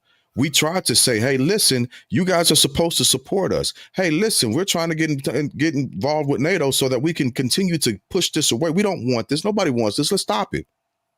But that is being missed. And so if it's going to be missed, well, listen, we got something that y'all didn't know we had, and we finna use it. Hold on. Well, I just seen something. Let me jump in right quick. I'm going back over. Paragraph 4 says that the countries, UK, Northern Ireland, and US, have to reaffirm their commitment to seek immediate UN Security Council action to provide assistance to Ukraine. We voted with North Korea, Belarus, and Russia to say that Russia is not guilty in provoking this war, thus preventing us from having to act on that clause. Yeah. So, go ahead, Rich. So here's what I want to say. I see something else in here. Number one, this confirms what I said, that Donald Trump owes money. When he was a citizen, he owes money to Russia. This confirms it. Second thing, when Ukraine was seeking, to get this agreement, and they signed off on it, you know what their big mistake was? Giving up their nuclear weapons. Yeah. See, America, this is the hypocrisy of the European American. He tells you, I'm your world's the leader. I'm the leader of the free world. And so you get yourself in some trouble. You say, hey, come help me out. Well, I'll think about it. But if I say, well, I'm going to go on and create my own nuclear weapons, then they say, oh, no, we don't want you to do that. As long as you got nuclear weapons, you call your destiny. Yeah, you're a threat. Having a nuclear weapon is almost like having your own central bank. Sure. So when they agreed to give up their nuclear weapons, that was a mistake. It's their sovereignty. But I understood that they said, if we give this up, then we'll have a chance to have the protection of Great Britain, Northern Ireland, the Russian America. Federation, and America. All of those. The United Kingdom, right? Northern Ireland, the Russian Federation, and America. Here's the funny thing. I see how they got Ireland split. Because the take over Ireland, it was bombing each other left and right. And so you have Northern Ireland. That's the British part of Ireland. But I only recognize, listen to how I say this, and I'm Richard Lewis Brown. I speak on my own accord. I only recognize Dublin. Oh, wow. So you wow. Hey, okay. But IRA about to come at you. You know what? No, they're not. They're gonna be calling me saying thank you. Because the IRA is Dublin. That's Ireland. And when the Brits come and control Ireland, they got the northern part, but they didn't get all of Ireland. Yeah, no, they didn't. When I say that I'm consistent against somebody coming into your country trying to invade you. So when I say, as a descendant of the enslaved African, that I believe you came into Africa and invaded my continent, invaded my country, and grabbed me and brought me over here, I'm staying consistent. And I'm staying consistent, and I've been Americanized. When we as Americans say we're against aggression, we believe in freedom. And so now I'm staying consistent with the country of Ireland, not Northern Ireland. Okay. I'm staying consistent all the way through to the very end on the oath that I took. Don't deny Northern Ireland and their crumpets and tea. Because they down with the UK king. Britain tried to go down there to Ireland and tell those good Irish what to do. And the Northern Ireland said, cheerio. And now they rocking with them, right? So going back to what y'all were talking about. No, Rich, you hit it on the head, man. The mistake, because they didn't have the power in this negotiation, right? They didn't have the leverage at this point in time. They just cut themselves out from the USSR, right? They gave up the nukes. And to this day, if my memory serves me correctly, no nuclear armed country has been invaded by any other country. You can't. That's your ultimate fail-safe. Yeah. Yes. Listen to this. When you talk about the 3 African countries who are giving holy hell to France, I thought France had nuclear weapons. Maybe I'm wrong. They do. Okay. I do. So you tell me what African country has a nuclear weapon. They'll never allow it. South Africa had it at one point in time in the 90s, and for whatever reason, they decided to disband it. It was on my notes to research why. Wait a minute. Hold on. No, you don't have to guess why they disbanded that. No, you don't. Because once apartheid ended, and folks like you and I, well, hold on. You guys are active duty and you have to support the country and everything the country says and does. I'm free. And once South Africa's leadership became chocolate, get those nuclear weapons out of here.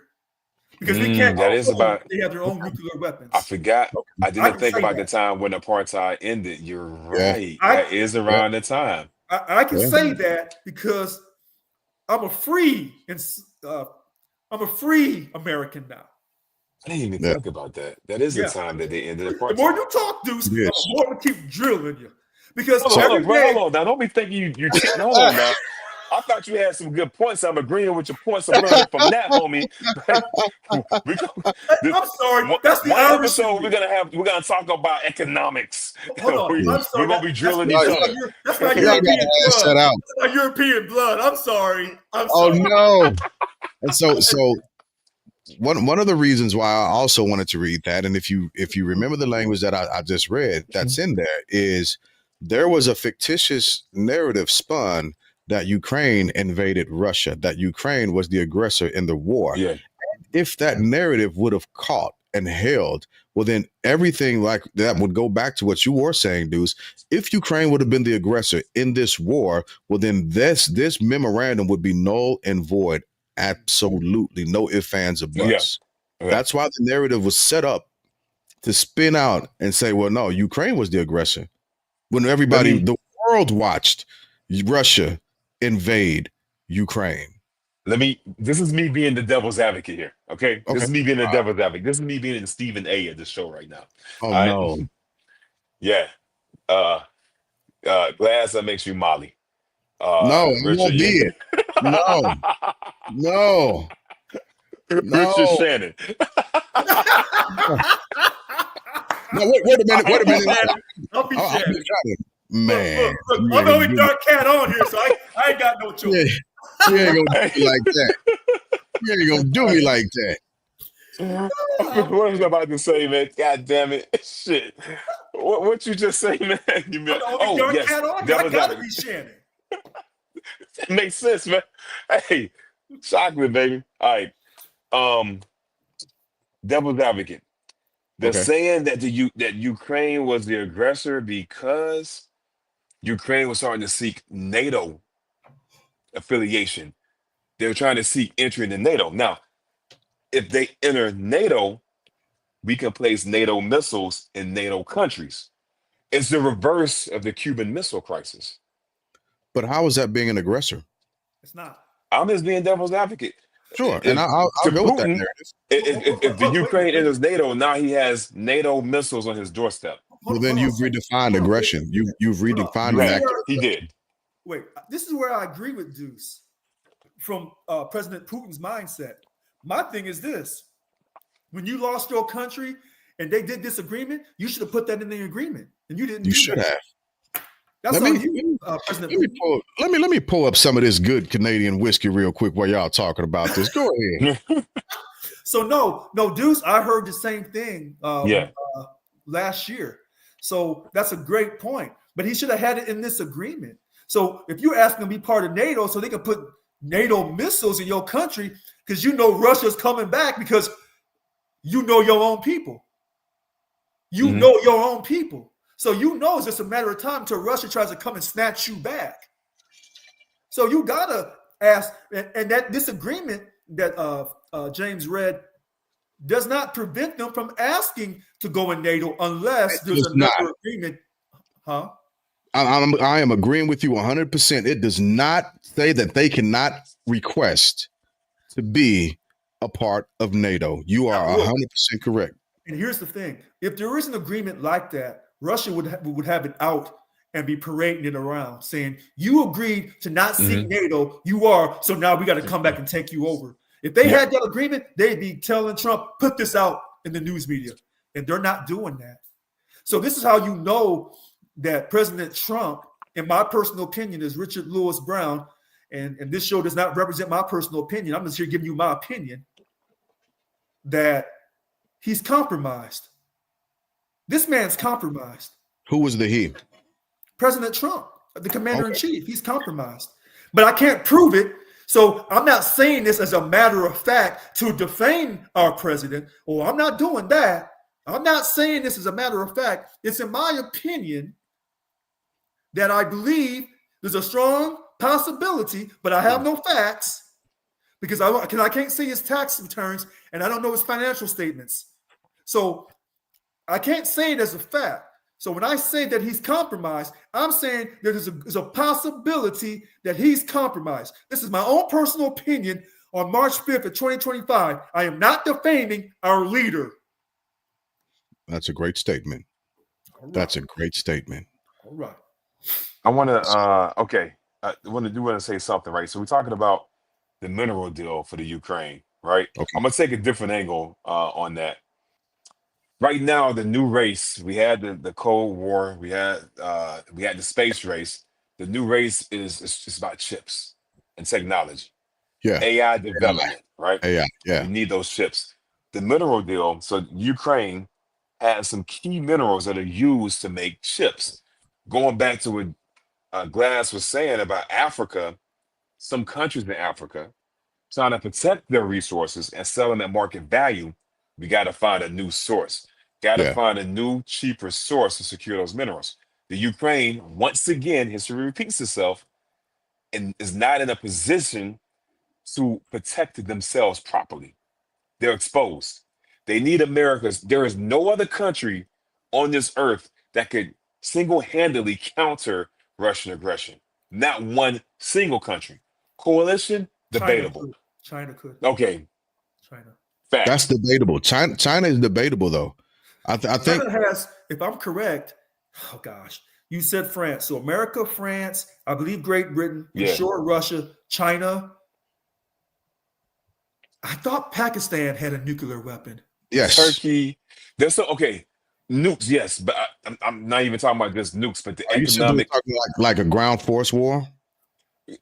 all factors, economic and military, those two. So, Okay. Rich, you are right, China. But China and Russia are friends right now, so I take them out of my mind. But yes, you're right. Outside of China, America. Since that, we see them as a weak partner, and the administration sees them as somebody they can exploit to make the deal to get those minerals to stay competitive in the chip war because deep seek happened Yes. with So, cheaper NVIDIA chips. well, let me hold on. Let me fall back before our Jewish colleagues reprimand us. Uh, Israel also has. Motherfuckers don't pay nothing for my show. They ain't reprimanding me. I'm a grown. I'm just playing. Go ahead. I'm just playing. We don't want that drama. Yeah, I do No. actually kind of want that smoke, but No, we'll we don't. push forward. Let's ask Kyrie. So, well, y'all young. So listen, we don't want to leave out that if the internet is telling the truth, if this source is telling the truth, the United States has the most nuclear warheads of any country by 3,708. Yeah. Russia has a large nuclear arsenal. China, large. Korea, large. India, forgive me. India has a nuclear, and that's why Pakistan has a nuclear because they're Yes. Pakistan Yeah. to be part of India. Yeah. And then Israel has nuclear weapons, is the only country in the Middle East believed to have one that we know about. Yeah, I don't believe it. I want to make sure I say that. Iran. Nope. No, they're That's not not listed, on but list.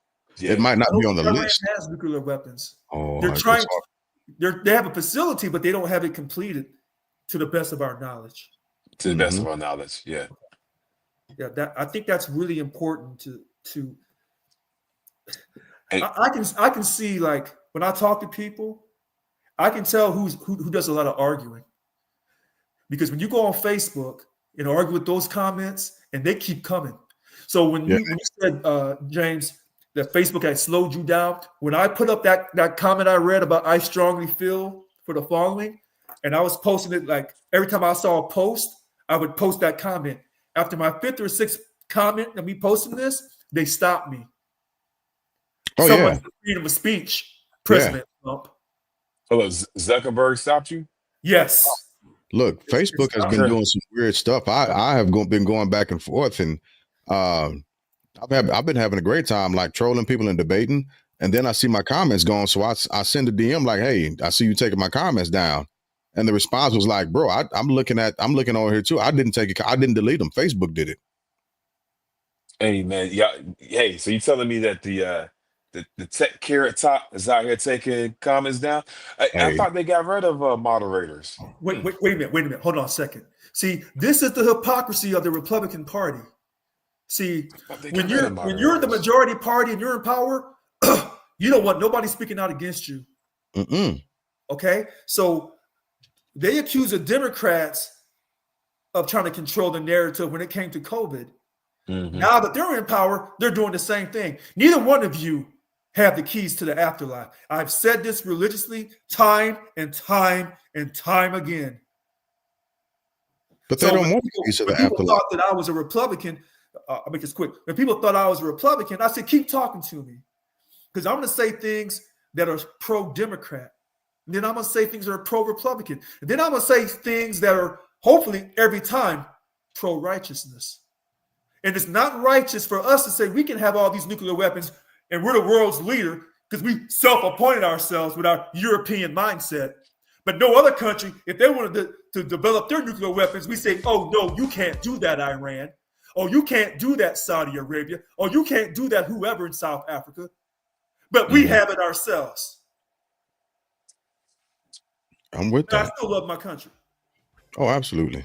Love this country. I love this country so much that I'm gonna leave it. So with that being said, let's move into final thoughts, gents. Let's move into our final thoughts. So I say I'm gonna leave it because I want a different experience. I've had the American experience. I've had it. I've been having it. Over 40 years I've been having the American experience, and I want to, I love my country, but I need to. It's kind of like how I feel about St. Louis. It's such a love-hate relationship. That's what it is.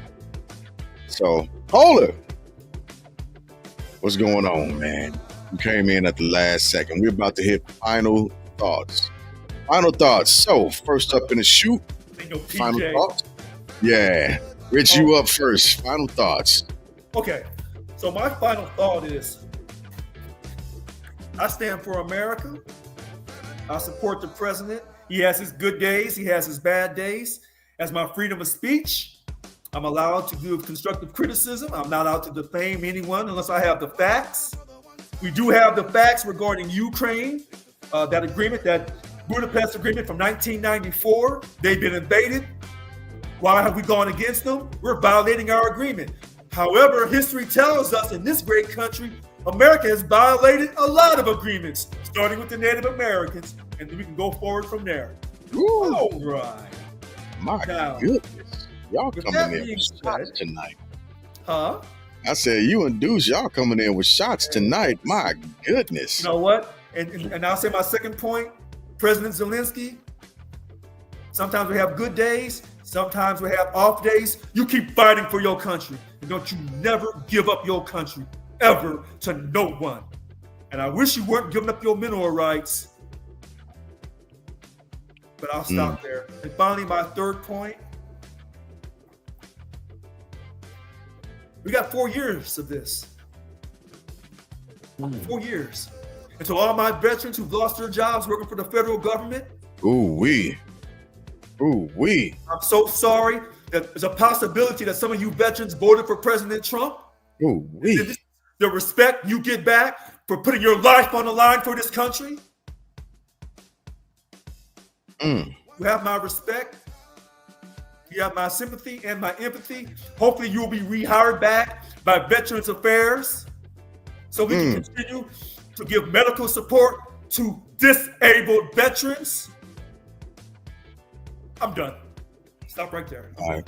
So before we push forward into Deuce's final thoughts, I do want to say that because I did not bring that point up and I needed to. I should have. I sent Deuce an article earlier today. I should have sent it to you, Richard, but I was in a bit of a rush. That the VA has been pushed to fire 80,000 employees. Yep, 80,000 employees. Of that 80,000 employees, if memory serves me right, at least 25% of that are veterans. At the very least, 25%. That's not taking into account all of the veterans that have already been fired from other various federal agencies. I just want to throw that out there, America. That's not for the administration, right? I'm not putting that on the backs of the administration. I'm putting that on the back of Americans. That's what I'm putting that on the back of, because this was our choice. All right, with that being said, Deuce, you up next. You want to shoot for? Just want to highlight another choice since we're talking about vets. We witnessed another DEI initiative where out of the chief of staff, only the black man and the woman were relieved. Oof. And where you had a 4-star, you brought up a retired 3-star. Oof. Right. I want to say the way things are playing out is like playing a game of pickup basketball. We've all been there. If you made the captain, you made the shots to the 3-point line, 1-2, captain, who you going to pick? You pick the one that's going to help your team win. And that's what we're seeing right now. People are getting picked in these cabinet positions, key positions, to help the administration win and to see Project 2025 completely envisioned and enacted, right? It's a game of pickup basketball, folks. That's all it is. The people who are unpicked and left behind are the people who they don't see is going to help envision their view of America. So, like Rich said, we have 4 years of this new vision of America. And if you can go where you want to go. If you're going to stay here and fight, let's figure out how we fit into this new view, and let's figure out how to steer the ship back, man. You cross the Rubicon or not. And there's many different ways to cross the Rubicon. I want to be clear. I'm not talking about, I don't know, doing something crazy like, I don't know, raiding the White House or something like that. I'm not saying doing things like that. Like what happened on January 6th some years ago, maybe? You know, not saying that, but there are many different ways to enact our civic duty. Peaceful protest. Peaceful protest. There's many ways to do it in order to manifest our vision of what America should be. All right. That's good. So the first thing that I would like to say, and my final thoughts is, you all have seen the ticker going through, and I'm gonna need y'all to help continue resourcing the show, right?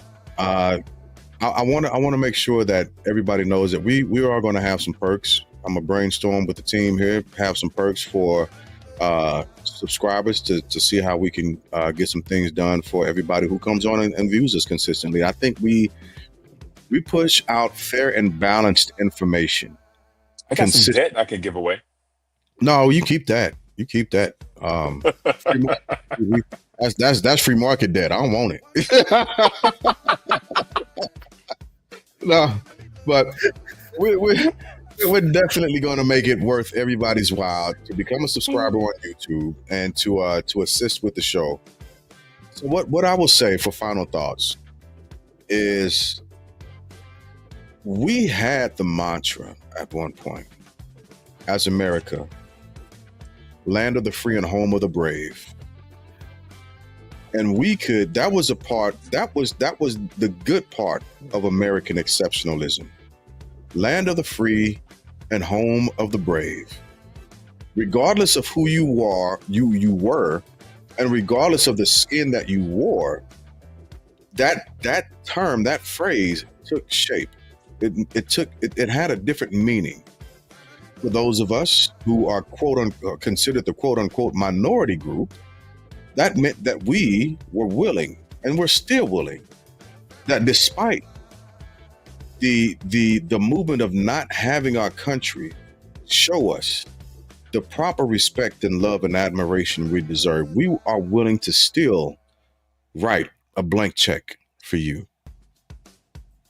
We still believe in various principles that should be administered, and we've been willing to fight for them, not just individually, but for everyone. The thing that's often forgotten is the Voting Rights Act, or all of the Civil Rights Act that happened in the 60s, weren't done just for us. Our people had water hoses turned on us. We had dogs biting us. Our children had to be escorted to school by the National Guard. Our cities were literally bombed. We have been the recipients of domestic terrorism from the inception of this country, and we've still found it within ourselves to write a blank check because we believed in the land of the free and the home of the brave. We've continued that. And all I'm saying, America, is you have to get past a specific fear. We're not saying we're going to do the same thing to you that you did to us. We're not saying that. We've never echoed that. We've never even jumped into the stratosphere with that sentiment. What we have said, however, is that everybody, every single American deserves equality, equity, deserves the right and the freedom to pursue happiness and liberty at whatever cost. Listen, we are participants, voluntarily participants in this experiment of democracy, and we are watching the way it's going. And it's hard to see it. We've gave warning after warning, people. And unfortunately, a lot of Americans are going to have to experience the very thing that we've tried to protect you from throughout the tenure of this country. This is going to be a rough ride, America. It's going to be a rough ride. Buckle up, because we're already in it. And as it was stated last night, we are just getting started. And with that, those are my final thoughts for the night. So as always, y'all got anything else to add? I saw you writing some stuff, Rich. You know it's produced.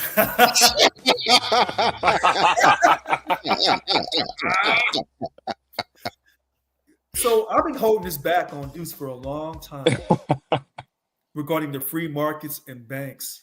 Mm-hmm. Now, we all know that when you go to the bank and you borrow money from the bank, you pay the money back with interest. Mm-hmm. And so when I said the free market is not righteous and the banks are not righteous, because the banks give out these loans created off a perception of evilness, and those loans are bearing interest from the devil. You say, well, that sounds crazy. That's interesting, because I know good Muslims through Sharia law don't do interest-bearing loans. Yeah, they don't. Oh my God! Yeah. Oh! Now, I was trying to look up real quick. I was going to look up where it says in the Bible about not being a slave. The slave or the borrower. Yeah. But I'm pretty sure the Orthodox Jews also do not do interest-bearing loans. I'll find that though. I don't know. I don't know about that one. Oh no, within their culture, they do not do it. Yeah. So when the Orthodox Jews and the really strict Muslims who can't stand each other, at least that's what they're selling to us to keep the war between Israel and Palestine going. They both say that the Sabbath starts on Friday evening through Saturday. They're right. They both say that Jesus isn't the Son of God. Mm-hmm. I think they're wrong there, but they could be right. And then they both don't believe in interest-bearing loans. And they don't eat pork and they don't shave. So all these similarities, Jews don't do interest loans. Thank you, Polar Knights. I don't know if Polar Knights is a Jew or not. So when you see two brothers who can't get along over a piece of land, but they got these other strong similarities, when it comes to that money and they don't do interest-bearing loans, that's a message of a lifetime. As long as America gets this money from a private bank and you have to pay this private bank this money back with interest, it doesn't matter what your deficit is, you'll never pay it off. Now, Clinton did in the 90s. He did. Do I think it can happen again under President Trump? No, I do not. Absolutely not. Because he asked to have an extension of the debt limit.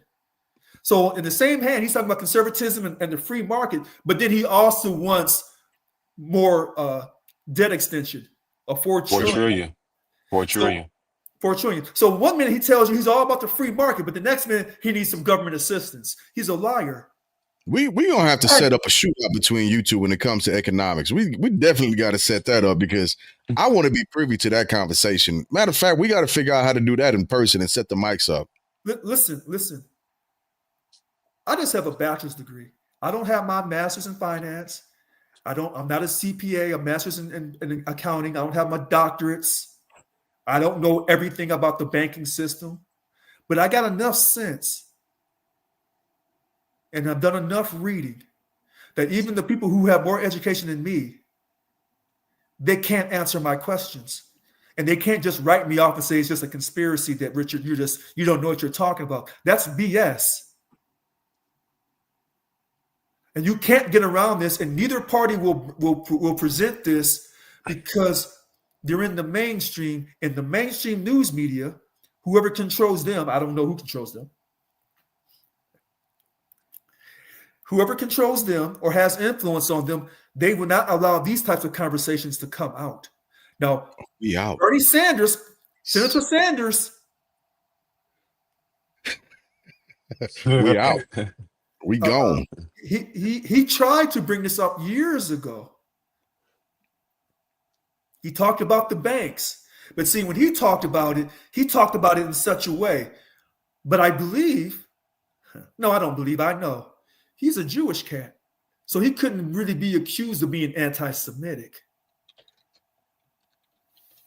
So what was the underlying? So out of that, interest is bad. Mm-hmm.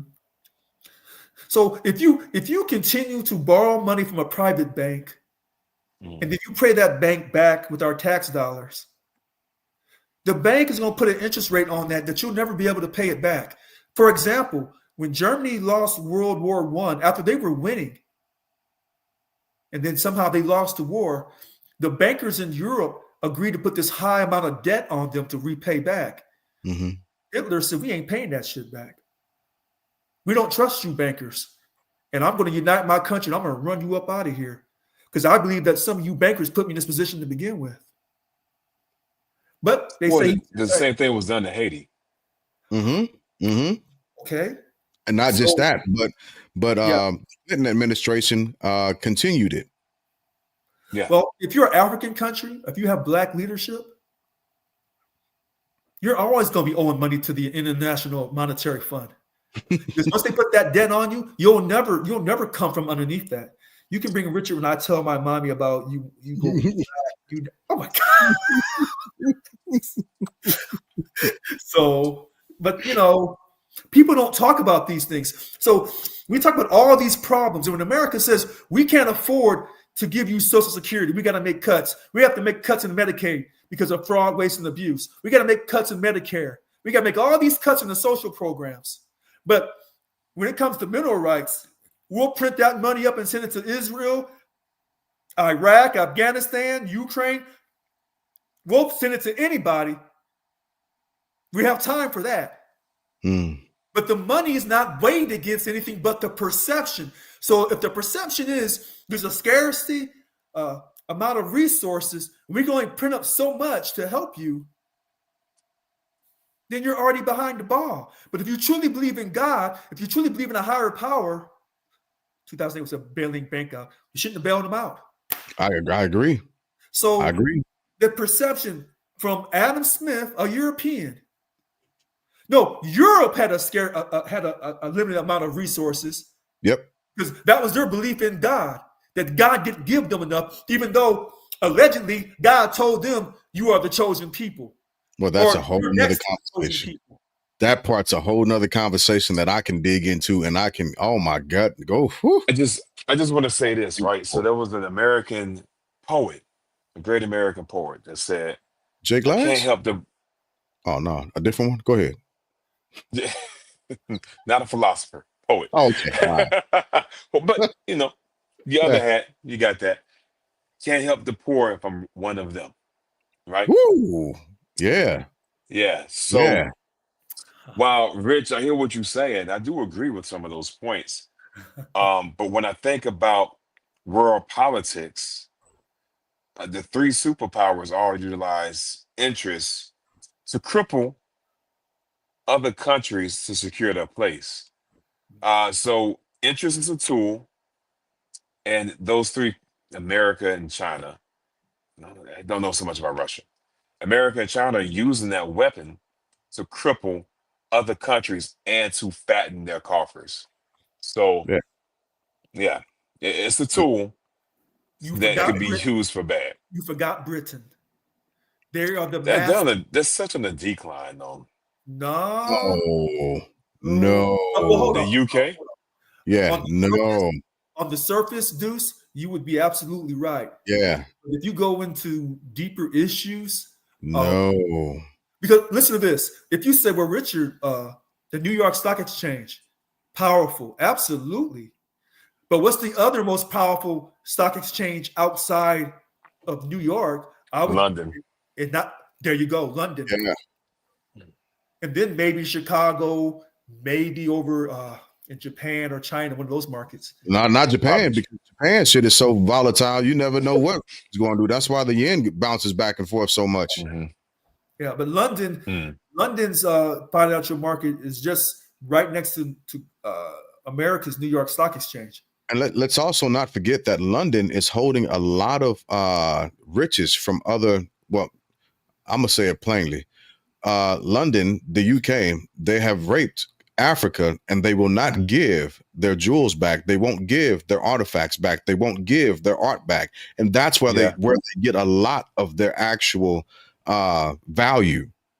They're holding it on purpose. Wait, But that's okay. Yeah, those items are valuable, right? but they're losing the payments that we're getting from the countries that they held under servitude once they broke away from the crown. Yeah, and I don't disagree with that, but they're still holding a value, a large sum of value.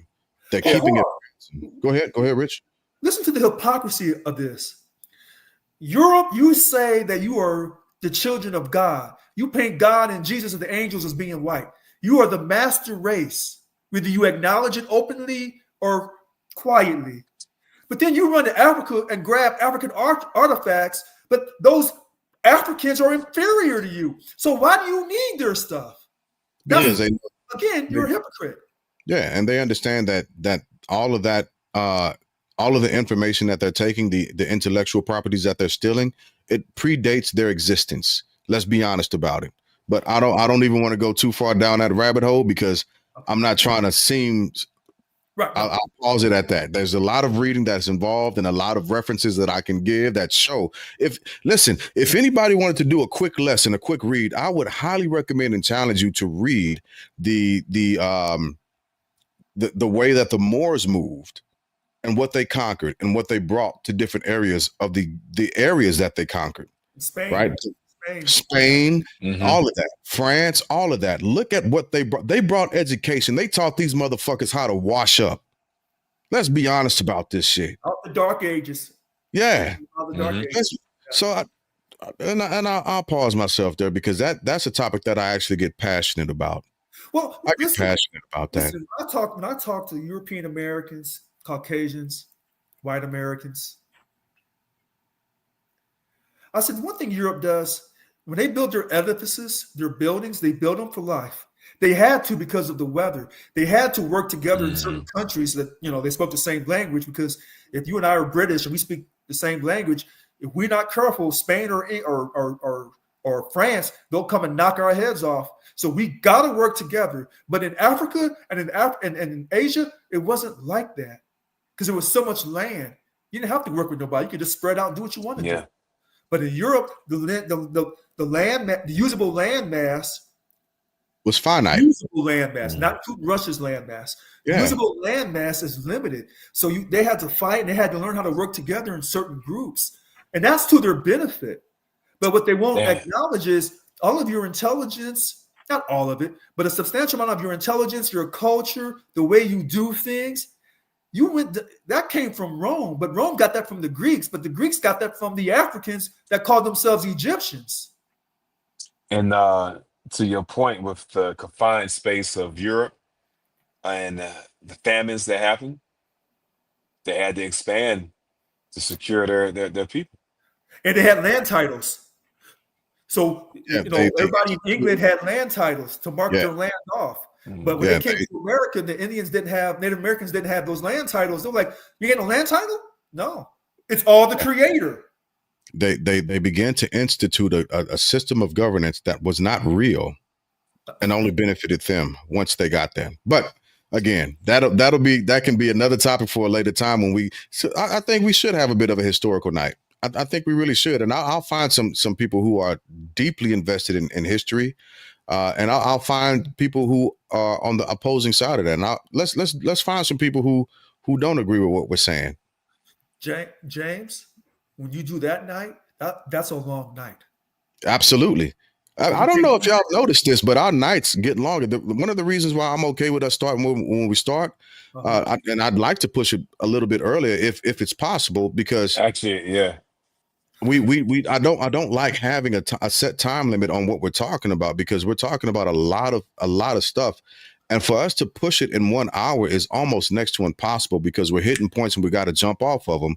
But there's so much for us to actually dive into, or maybe we have for subscribers in the future, this could be a hangover where we have the Wednesday night family bloodline after dark, set for Like certain members times. only or Yeah, Patreon, something like that. on Patreon, absolutely. But that's something that we can brainstorm at a later time. Yeah. Well, and what I try to do, because sometimes I have a lot to say, I'm trying to talk as fast, but still, express myself. Concisely. No more than 20 to 25 seconds, and then I try to shut it down. Sure. Oh, I like that. Y'all can do the same thing, and then I'm trying to read them, because I wish we could bring the people in the comments. I wish we could bring them into here, because when you watch people on TV, they try to take your head off in 15 to 20 seconds, and then they fall back, and then the moderator talks. But you got 15 seconds to try to chop somebody's head off. But because of the commercials, you can't really expand on your point. We don't have commercials. Yeah. And so with that being said, if under my name, you see it says stream.com, that's because we also have an actual channel, right? That's the Family Bloodline channel where I put, and I got to go back and I do some more production in it. But all of our podcasts go on that. And I generally stream it for a week to 2 weeks straight. And then I have to go back and I have to re-up. But I don't have, the only commercial breaks that I have, they start at about 1 or 2 o'clock in the morning. And then it's just our podcasts that are running all day. And that's it. Right. So it's a mix between Wednesdays and Thursdays. So it's on stream. And the goal is to continue that effort, which is why it's important for everyone to begin to come over and help support the podcast. Because again, we it's not just that we're talking a bunch of shit. We actually bring facts and we fact check real time. We bring people up on the panel that want to get in. That's why I'm always posting the link to hop on to expand and to have the conversations that people are generally afraid to talk about. I spoke with a good brother earlier today, Javi Ruiz, and he was saying that he also wanted to have a segment. He wanted to start his own podcast, which like I told him, I'd love to help him do it, set his own thing up. To where it's a Spanish speaking portion of it. And I agree with that. And again, it's in a movement of simply presenting the information, which is what we do. Do we have our own personal biases? I think we do, but I think we also do a very good job with checking those personal biases by going and doing fact checking on each other. And I don't see any other podcast out here doing real-time fact checking. Nobody. Yeah, you guys are good at that. We are good at that. I think we're all good at that. Y'all make me race to do that. Because I'm listening, because I know y'all working full time. So when I'm not doing legal briefs, I'm watching multiple channels. And when we talk about certain things, you're not going to hear that on mainstream. Now, would you hear that in some of the deeper podcasts? Yeah. Maybe Joe Rogan, maybe, because he has 14 million people watching him. Yeah. I don't know if he's getting that deep. So when you made that comment, James, about Neil deGrasse Tyson, I saw that clip on Facebook because I was surprised that he admitted that. Because what he was basically trying to say is Black people were the building blocks of mankind. See, that's what he didn't want to say. So he talked all around it, but he knew what he wanted to say. Yeah. I met that guy. I love that dude. I love that dude. Oh yeah, I met him. I got a picture of it. Oh, he's cool as a motherfucker. I'll tell the story one day. Okay. Yeah. I'll tell the story. I met him when we were still in Mountain View, Deuce. I met him because he actually came up to the Reserve Center. He was there for 3 or 4 days, and I met him. Me and Morello spoke with him. I got to ask a question. He and I were actually having a full-on conversation about black holes because I'm a bit of a geek, right? And that's one of the things that I read, right? If you look at I'm under the bottle of Canadian whiskey, I actually have one of his books because I keep them on deck. And this one is, yeah, I love this guy. I love his intelligence. I love the way he works it. Look, I didn't know if he was sincere or not because when I did a Wikipedia on him and I saw some negative stuff, and then I was looking at his family and everything, I said, well, sometimes when a cat like him is that smart and he goes outside the community and marries someone else, sometimes he ain't with you, and sometimes he still is. They're tricky. Yeah. So you can't always stereotype when someone marries outside the culture. Yeah, and that's another conversation that we should have. Yeah, yo. Because I was surprised he told the truth. Because when he said, hey, all this about the aliens, they're trying to say the aliens built the pyramids. No, black folks built them pyramids. Yeah, and how they did it? So he's an atheist, and everything that he does, there's a philosophical movement behind it, and there's also a very scientific approach to everything. And so you'll get the logical aspect of it, and that's where he and I differ, because I have a belief in deity and he doesn't. You know, so. But at the end of the day, listen, y'all could have been anywhere else in the world, but you decided to hang out with us for 2 hours and 6 minutes with 7, 8, 9 seconds. And we greatly appreciate you for it. Support the podcast. You see the Cash App at the bottom. We're trying to do bigger things. We've got it. We have to do bigger things, right? The platform deserve it. The people deserve it, especially in this time of misinformation and disinformation. We are going to give you the unadulterated truth, regardless. We're going to speak on it. We don't have to agree. We won't always agree. And you're more than welcome to come up on the platform and give your opinion and hang out with us for the evening. So with that being said, I thank everybody for coming out. God bless and good night.